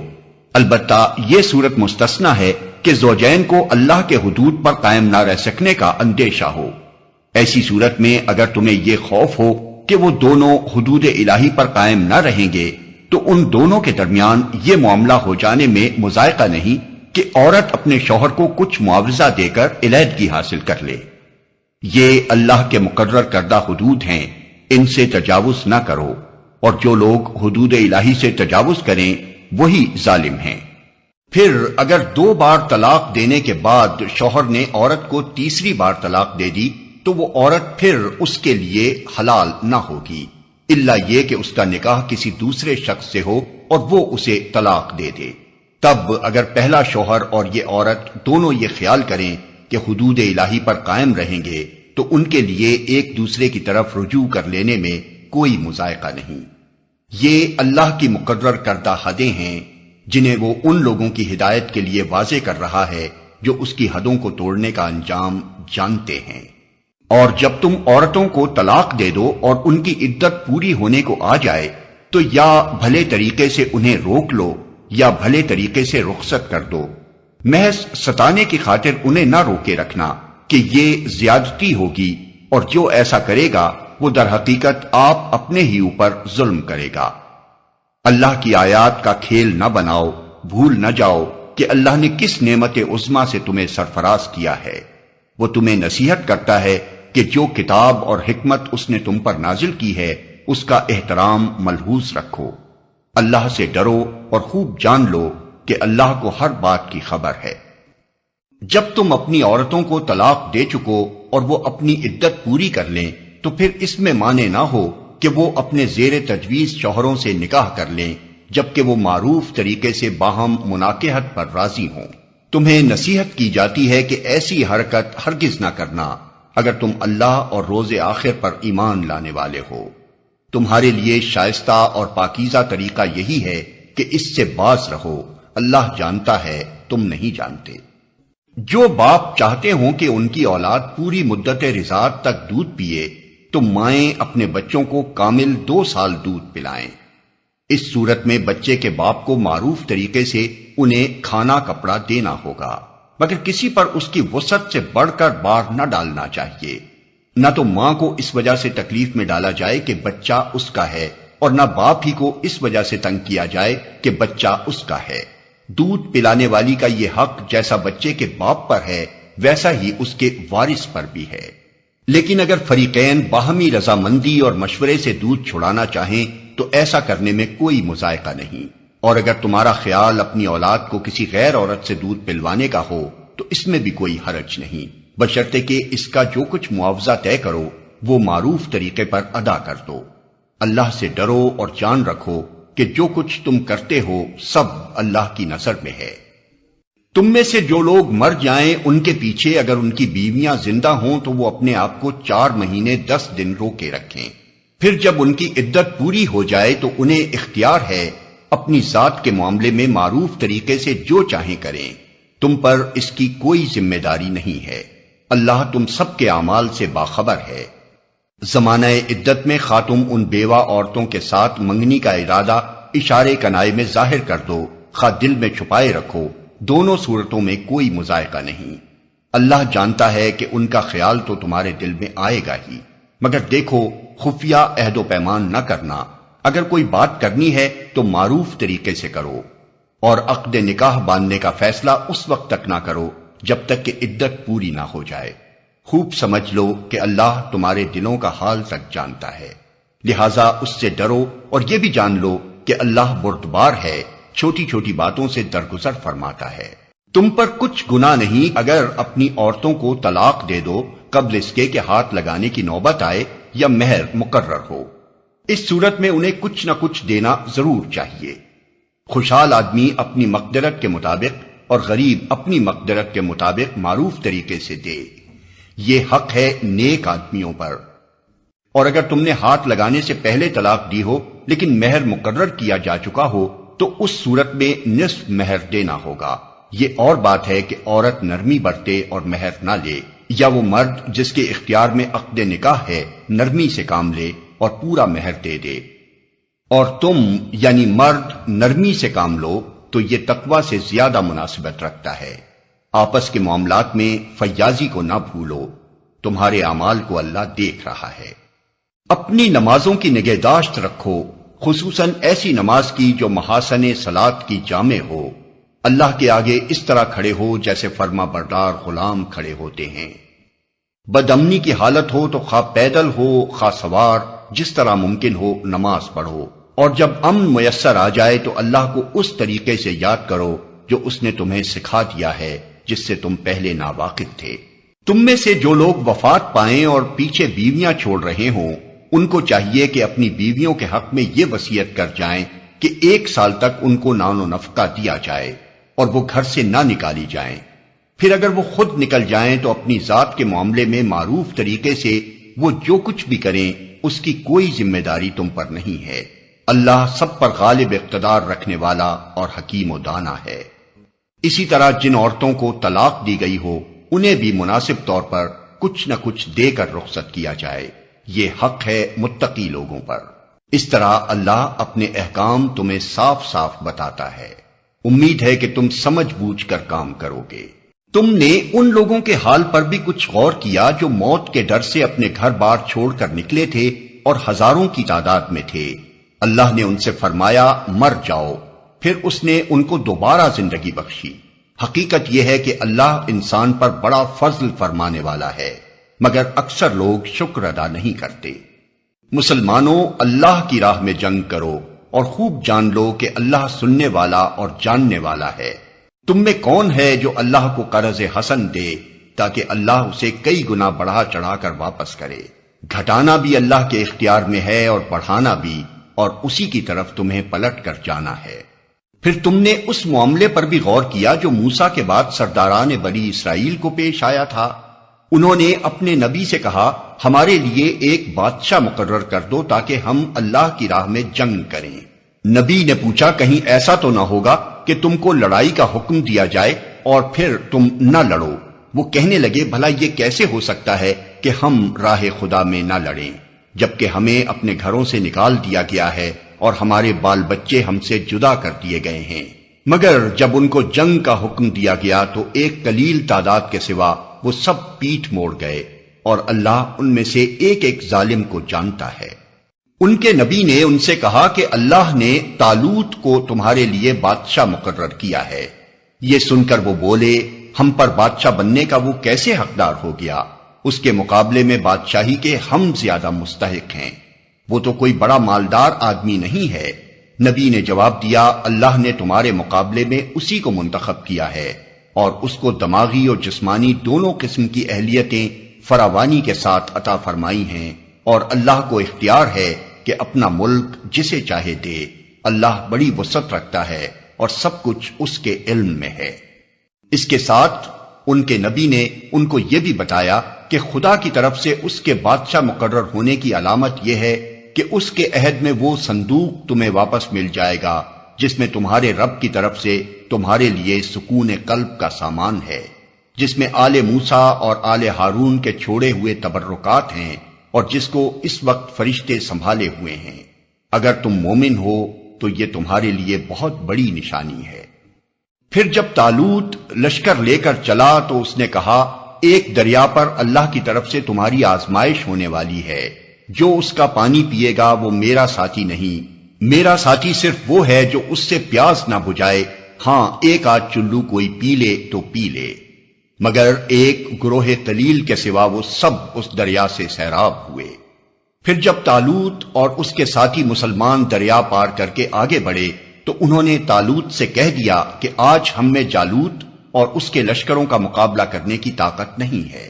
لیکن جو لوگ یہ سمجھتے تھے کہ انہیں ایک دن اللہ سے ملنا ہے، انہوں نے کہا بارہا ایسا ہوا ہے کہ ایک قلیل گروہ اللہ کے اذن سے ایک بڑے گروہ پر غالب آ گیا ہے۔ اللہ صبر کرنے والوں کا ساتھی ہے۔ اور جب وہ جالوت اور اس کے لشکروں کے مقابلے پر نکلے تو انہوں نے دعا کی اے ہمارے رب، ہم پر صبر کا فیضان کر، ہمارے قدم جما دے اور اس کافر گروہ پر ہمیں فتح نصیب کر۔ آخر کار اللہ کے اذن سے انہوں نے کافروں کو مار بھگایا، اور داؤد نے جالوت کو قتل کر دیا، اور اللہ نے اسے سلطنت اور حکمت سے نوازا، اور جن جن چیزوں کا چاہا اس کو علم دیا۔ اگر اس طرح اللہ انسانوں کے ایک گروہ کو دوسرے گروہ کے ذریعے سے ہٹاتا نہ رہتا تو زمین کا نظام بگڑ جاتا، لیکن دنیا کے لوگوں پر اللہ کا بڑا فضل ہے کہ وہ اس طرح دفع فساد کا انتظام کرتا رہتا ہے۔ یہ اللہ کی آیات ہیں جو ہم ٹھیک ٹھیک تم کو سنا رہے ہیں، اور تم یقیناً ان لوگوں میں سے ہو جو رسول بنا کر بھیجے گئے ہیں۔ یہ رسول جو ہماری طرف سے انسانوں کی ہدایت پر مامور ہوئے، ہم نے ان کو ایک دوسرے سے بڑھ چڑھ کر مرتبے عطا کیے۔ ان میں کوئی ایسا تھا جس سے خدا خود ہم کلام ہوا، کسی کو اس نے دوسری حیثیتوں سے بلند درجے دیے، اور آخر میں عیسیٰ ابن مریم کو روشن نشانیاں عطا کیں اور روح پاک سے اس کی مدد کی۔ اگر اللہ چاہتا تو ممکن نہ تھا کہ ان رسولوں کے بعد جو لوگ روشن نشانیاں دیکھ چکے تھے وہ آپس میں لڑتے، مگر اللہ کی مشیت یہ نہ تھی کہ وہ لوگوں کو جبراً اختلاف سے روکے۔ اس وجہ سے انہوں نے باہم اختلاف کیا، پھر کوئی ایمان لایا اور کسی نے کفر کی راہ اختیار کی۔ ہاں اللہ چاہتا تو وہ ہرگز نہ لڑتے، مگر اللہ جو چاہتا ہے کرتا ہے۔ اے لوگو جو ایمان لائے ہو، جو کچھ مال متاع ہم نے تم کو بخشا ہے اس میں سے خرچ کرو، قبل اس کے کہ وہ دن آئے جس میں نہ خرید و فروخت ہوگی، نہ دوستی کام آئے گی اور نہ سفارش چلے گی، اور ظالم اصل میں وہی ہیں جو کفر کی روش اختیار کرتے ہیں۔ اللہ وہ زندہ جاوید ہستی جو تمام کائنات کو سنبھالے ہوئے ہے، اس کے سوا کوئی خدا نہیں ہے۔ وہ نہ سوتا ہے اور نہ اسے اونگ لگتی ہے، زمین اور آسمانوں میں جو کچھ ہے اسی کا ہے۔ کون ہے جو اس کی جناب میں اس کی اجازت کے بغیر سفارش کر سکے؟ جو کچھ بندوں کے سامنے ہے اسے بھی وہ جانتا ہے، اور جو کچھ ان سے اوجھل ہے اس سے بھی وہ واقف ہے، اور اس کی معلومات میں سے کوئی چیز ان کی گرفت ادراک میں نہیں آ سکتی، الا یہ کہ کسی چیز کا علم وہ خود ہی ان کو دینا چاہے۔ اس کی حکومت آسمانوں اور زمین پر چھائی ہوئی ہے، اور ان کی نگہبانی اس کے لیے کوئی تھکا دینے والا کام نہیں ہے، بس وہی ایک بزرگ و برتر ذات ہے۔ دین کے معاملے میں کوئی زور زبردستی نہیں ہے، صحیح بات غلط خیالات سے الگ چھانٹ کر رکھ دی گئی ہے۔ اب جو کوئی طاغوت کا انکار کر کے اللہ پر ایمان لے آیا، اس نے ایک ایسا مضبوط سہارا تھام لیا جو کبھی ٹوٹنے والا نہیں، اور اللہ جس کا سہارا اس نے لیا ہے سب کچھ سننے اور جاننے والا ہے۔ جو لوگ ایمان لاتے ہیں ان کا حامی و مددگار اللہ ہے، اور وہ ان کو تاریکیوں سے روشنی میں نکال لاتا ہے، اور جو لوگ کفر کی راہ اختیار کرتے ہیں ان کے حامی و مددگار طاغوت ہیں، اور وہ انہیں روشنی سے تاریکیوں کی طرف کھینچ لے جاتے ہیں۔ یہ آگ میں جانے والے لوگ ہیں جہاں یہ ہمیشہ رہیں گے۔ کیا تم نے اس شخص کے حال پر غور نہیں کیا جس نے ابراہیم سے جھگڑا کیا تھا؟ جھگڑا اس بات پر کہ ابراہیم کا رب کون ہے، اور اس بنا پر کہ اس شخص کو اللہ نے حکومت دے رکھی تھی۔ جب ابراہیم نے کہا میرا رب وہ ہے جس کے اختیار میں زندگی اور موت ہے، تو اس نے جواب دیا زندگی اور موت میرے اختیار میں ہے۔ ابراہیم نے کہا اچھا اللہ سورج کو مشرق سے نکالتا ہے، تو ذرا اسے مغرب سے نکال لا۔ یہ سن کر وہ منکر حق ششدر رہ گیا، مگر اللہ ظالموں کو راہ راست نہیں دکھایا کرتا۔ یا پھر مثال کے طور پر اس شخص کو دیکھو جس کا گزر ایک ایسی بستی پر ہوا جو اپنی چھتوں پر اوندھی گری پڑی تھی۔ اس نے کہا یہ آبادی جو ہلاک ہو چکی ہے اسے اللہ کس طرح دوبارہ زندگی بخشے گا؟ اس پر اللہ نے اس کی روح قبض کر لی اور وہ 100 برس تک مردہ پڑا رہا۔ پھر اللہ نے اسے دوبارہ زندگی بخشی اور اس سے پوچھا بتاؤ کتنی مدت پڑے رہے ہو؟ اس نے کہا 1 دن یا چند گھنٹے رہا ہوں گا۔ فرمایا تم پر 100 برس اسی حالت میں گزر چکے ہیں۔ اب ذرا اپنے کھانے اور پانی کو دیکھو کہ اس میں ذرا تغیر نہیں آیا ہے۔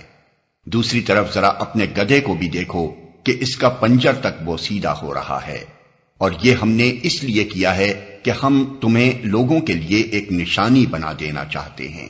پھر دیکھو کہ ہڈیوں کے اس پنجر کو ہم کس طرح اٹھا کر گوشت پوست اس پر چڑھاتے ہیں۔ اس طرح جب حقیقت اس کے سامنے بالکل نمایاں ہو گئی تو اس نے کہا، میں جانتا ہوں کہ اللہ ہر چیز پر قدرت رکھتا ہے۔ اور وہ واقعہ بھی پیش نظر رہے جب ابراہیم نے کہا تھا، میرے مالک مجھے دکھا دے تو مردوں کو کیسے زندہ کرتا ہے۔ فرمایا، کیا تو ایمان نہیں رکھتا؟ اس نے عرض کیا، ایمان تو رکھتا ہوں مگر دل کا اطمینان درکار ہے۔ فرمایا، اچھا تو 4 پرندے لے اور ان کو اپنے سے مانوس کر لے، پھر ان کا ایک ایک جز ایک ایک پہاڑ پر رکھ دے، پھر ان کو پکار، وہ تیرے پاس دوڑے چلے آئیں گے۔ خوب جان لے کہ اللہ نہایت با اقتدار اور حکیم ہے۔ جو لوگ اپنے مال اللہ کی راہ میں صرف کرتے ہیں، ان کے خرچ کی مثال ایسی ہے جیسے ایک دانہ بویا جائے اور اس میں سے 7 بالیں نکلیں اور ہر بال میں 100 دانے ہوں۔ اسی طرح اللہ جس کے عمل کو چاہتا ہے افزونی عطا فرماتا ہے، وہ فراخ دست بھی ہے اور علیم بھی۔ جو لوگ اپنے مال اللہ کی راہ میں خرچ کرتے ہیں اور خرچ کر کے پھر احسان نہیں جتاتے، نہ دکھ دیتے ہیں، ان کا اجر ان کے رب کے پاس ہے اور ان کے لیے کسی رنج اور خوف کا موقع نہیں۔ ایک میٹھا بول اور کسی ناگوار بات پر ذرا سی چشم پوشی اس خیرات سے بہتر ہے جس کے پیچھے دکھ ہو۔ اللہ بے نیاز ہے اور بردباری اس کی صفت ہے۔ اے ایمان لانے والو، اپنے صدقات کو احسان جتا کر اور دکھ دے کر اس شخص کی طرح خاک میں نہ ملا دو جو اپنا مال محض لوگوں کے دکھانے کو خرچ کرتا ہے اور نہ اللہ پر ایمان رکھتا ہے نہ آخرت پر۔ اس کے خرچ کی مثال ایسی ہے جیسے ایک چٹان تھی جس پر مٹی کی تہ جمی ہوئی تھی،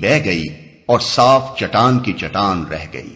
ایسے لوگ اپنے نزدیک خیرات کر کے جو نیکی کماتے ہیں اس سے کچھ بھی ان کے ہاتھ نہیں آتا، اور کافروں کو سیدھی راہ دکھانا اللہ کا دستور نہیں ہے۔ بخلاف اس کے جو لوگ اپنے مال محض اللہ کی رضا جوئی کے لیے دل کے پورے ثبات و قرار کے ساتھ خرچ کرتے ہیں، ان کے خرچ کی مثال ایسی ہے جیسے کسی سطح مرتفع پر ایک باغ ہو، اگر زور کی بارش ہو جائے تو دگنا پھل لائے، اور اگر زور کی بارش نہ بھی ہو تو ایک ہلکی پھوار ہی اس کے لیے کافی ہو جائے۔ تم جو کچھ کرتے ہو سب اللہ کی نظر میں ہے۔ کیا تم میں سے کوئی یہ پسند کرتا ہے کہ اس کے پاس ایک ہرا بھرا باغ ہو، نہروں سے سیراب، کھجوروں اور انگوروں اور ہر قسم کے پھلوں سے لدا ہوا، اور وہ عین اس وقت ایک تیز بگولے کی زد میں آ کر جھلس جائے جبکہ وہ خود بوڑھا ہو اور اس کے کم سن بچے ابھی کسی لائق نہ ہوں؟ اس طرح اللہ اپنی باتیں تمہارے سامنے بیان کرتا ہے، شاید کہ تم غور و فکر کرو۔ اے لوگو جو ایمان لائے ہو، جو مال تم نے کمائے ہیں اور جو کچھ ہم نے زمین سے تمہارے لیے نکالا ہے، اس میں سے بہتر حصہ راہ خدا میں خرچ کرو۔ ایسا نہ ہو کہ اس کی راہ میں دینے کے لیے بری سے بری چیز چھانٹنے کی کوشش کرنے لگو، حالانکہ وہی چیز اگر کوئی تمہیں دے تو تم ہرگز اسے لینا گوارا نہ کرو گے، الا یہ کہ اس کو قبول کرنے میں تم اغماض برت جاؤ۔ تمہیں جان لینا چاہیے کہ اللہ بے نیاز ہے اور بہترین صفات سے متصف ہے۔ شیطان تمہیں مفلسی سے ڈراتا ہے اور شرمناک طرز عمل اختیار کرنے کی ترغیب دیتا ہے، مگر اللہ تمہیں اپنی بخشش اور فضل کی امید دلاتا ہے۔ اللہ بڑا فراخ دست اور دانا ہے، جس کو چاہتا ہے حکمت عطا کرتا ہے، اور جس کو حکمت ملی اسے حقیقت میں بڑی دولت مل گئی۔ ان باتوں سے صرف وہی لوگ سبق لیتے ہیں جو دانش مند ہیں۔ تم نے جو کچھ بھی خرچ کیا ہو اور جو نذر بھی مانی ہو، اللہ کو اس کا علم ہے اور ظالموں کا کوئی مددگار نہیں۔ اگر اپنے صدقات علانیہ دو تو یہ بھی اچھا ہے، لیکن اگر چھپا کر حاجت مندوں کو دو تو یہ تمہارے حق میں زیادہ بہتر ہے۔ تمہاری بہت سی برائیاں اس طرز عمل سے محو ہو جاتی ہیں، اور جو کچھ تم کرتے ہو اللہ کو بہرحال اس کی خبر ہے۔ لوگوں کو ہدایت بخش دینے کی ذمہ داری تم پر نہیں ہے، ہدایت تو اللہ ہی جسے چاہتا ہے بخشتا ہے، اور خیرات میں جو مال تم خرچ کرتے ہو وہ تمہارے اپنے لیے بھلا ہے۔ آخر تم اسی لیے تو خرچ کرتے ہو کہ اللہ کی رضا حاصل ہو، تو جو کچھ مال تم خیرات میں خرچ کرو گے اس کا پورا پورا اجر تمہیں دیا جائے گا، اور تمہاری حق تلفی ہرگز نہ ہوگی۔ خاص طور پر مدد کے مستحق وہ تنگ دست لوگ ہیں جو اللہ کے کام میں ایسے گھر گئے ہیں کہ اپنی ذاتی کسب معاش کے لیے زمین میں کوئی دوڑ دھوپ نہیں کر سکتے۔ ان کی خودداری دیکھ کر ناواقف آدمی گمان کرتا ہے کہ یہ خوشحال ہیں۔ تم ان کے چہروں سے ان کی اندرونی حالت پہچان سکتے ہو، مگر وہ ایسے لوگ نہیں ہیں کہ لوگوں کے پیچھے پڑ کر کچھ مانگیں۔ ان کی اعانت میں جو کچھ مال تم خرچ کرو گے وہ اللہ سے پوشیدہ نہ رہے گا۔ جو لوگ اپنے مال شب و روز کھلے اور چھپے خرچ کرتے ہیں ان کا اجر ان کے رب کے پاس ہے، اور ان کے لیے کسی خوف اور رنج کا مقام نہیں۔ مگر جو لوگ سود کھاتے ہیں ان کا حال اس شخص کا سا ہوتا ہے جسے شیطان نے چھو کر باولا کر دیا ہو، اور اس حالت میں ان کے مبتلا ہونے کی وجہ یہ ہے کہ وہ کہتے ہیں تجارت بھی تو آخر سود ہی جیسی چیز ہے، حالانکہ اللہ نے تجارت کو حلال کیا ہے اور سود کو حرام۔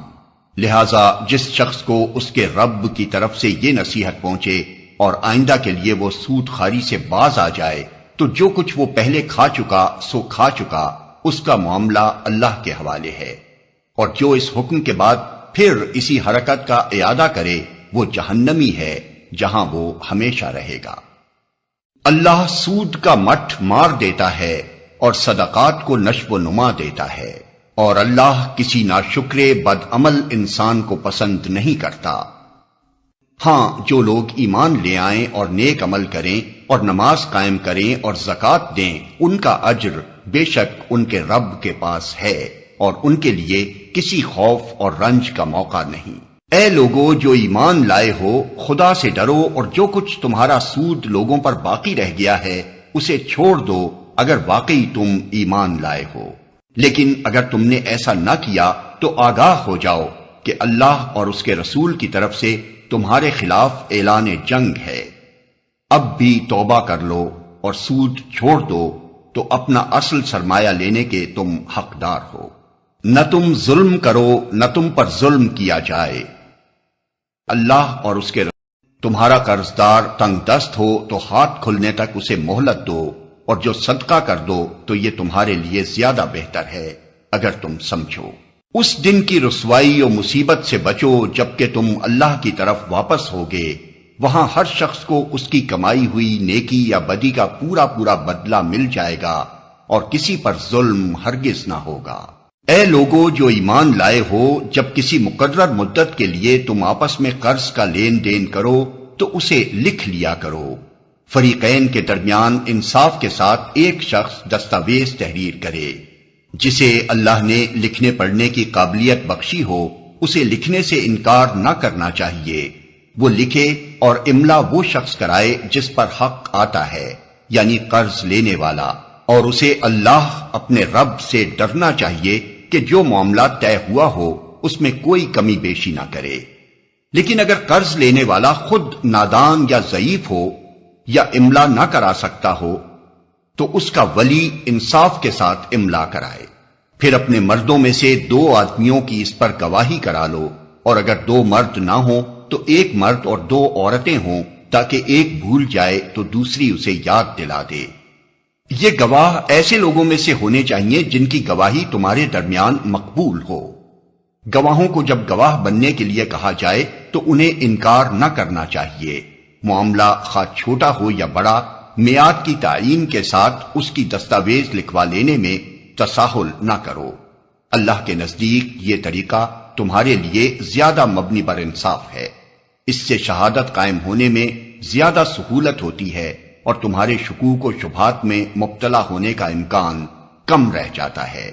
ہاں، جو تجارتی لین دین دست بدست تم لوگ آپس میں کرتے ہو اس کو نہ لکھا جائے تو کوئی حرج نہیں، مگر تجارتی معاملے طے کرتے وقت گواہ کر لیا کرو۔ کاتب اور گواہ کو ستایا نہ جائے، ایسا کرو گے تو گناہ کا ارتکاب کرو گے۔ اللہ کے غضب سے بچو، وہ تم کو صحیح طریقے عمل کی تعلیم دیتا ہے اور اسے ہر چیز کا علم ہے۔ اگر تم سفر کی حالت میں ہو اور دستاویز لکھنے کے لیے کوئی کاتب نہ ملے تو رہن بالقبض پر معاملہ کرو۔ اگر تم میں سے کوئی شخص دوسرے پر بھروسہ کر کے اس کے ساتھ کوئی معاملہ کرے تو جس پر بھروسہ کیا گیا ہے اسے چاہیے کہ امانت ادا کرے اور اللہ اپنے رب سے ڈرے، اور شہادت ہرگز نہ چھپاؤ۔ جو شہادت چھپاتا ہے اس کا دل گناہ میں آلودہ ہے، اور اللہ تمہارے اعمال سے بے خبر نہیں ہے۔ آسمانوں اور زمین میں جو کچھ ہے سب اللہ کا ہے۔ تم اپنے دل کی باتیں خواہ ظاہر کرو یا چھپاؤ، اللہ بہرحال ان کا حساب تم سے لے لے گا۔ پھر اسے اختیار ہے جسے چاہے معاف کر دے اور جسے چاہے سزا دے، وہ ہر چیز پر قدرت رکھتا ہے۔ رسول اس ہدایت پر ایمان لایا ہے جو اس کے رب کی طرف سے اس پر نازل ہوئی ہے، اور جو لوگ اس رسول کے ماننے والے ہیں انہوں نے بھی اس ہدایت کو دل سے تسلیم کر لیا ہے۔ یہ سب اللہ اور اس کے فرشتوں اور اس کی کتابوں اور اس کے رسولوں کو مانتے ہیں، اور ان کا قول یہ ہے کہ ہم اللہ کے رسولوں کو ایک دوسرے سے الگ نہیں کرتے۔ ہم نے حکم سنا اور اطاعت قبول کی۔ مالک، ہم تجھ سے خطا بخشی کے طالب ہیں اور ہمیں تیری ہی طرف پلٹنا ہے۔ اللہ کسی متنفس پر اس کی مقدرت سے بڑھ کر ذمہ داری کا بوجھ نہیں ڈالتا۔ ہر شخص نے جو نیکی کمائی ہے اس کا پھل اسی کے لیے ہے، اور جو بدی سمیٹی ہے اس کا وبال اسی پر ہے۔ ایمان لانے والو، تم یوں دعا کیا کرو: اے ہمارے رب، ہم سے بھول چوک میں جو قصور ہو جائیں ان پر گرفت نہ کر۔ مالک، ہم پر وہ بوجھ نہ ڈال جو تو نے ہم سے پہلے لوگوں پر ڈالے تھے۔ پروردگار، جس بار کو اٹھانے کی طاقت ہم میں نہیں ہے وہ ہم پر نہ رکھ۔ ہمارے ساتھ نرمی کر، ہم سے درگزر فرما، ہم پر رحم کر۔ تو ہمارا مولا ہے، کافروں کے مقابلے میں ہماری مدد کر۔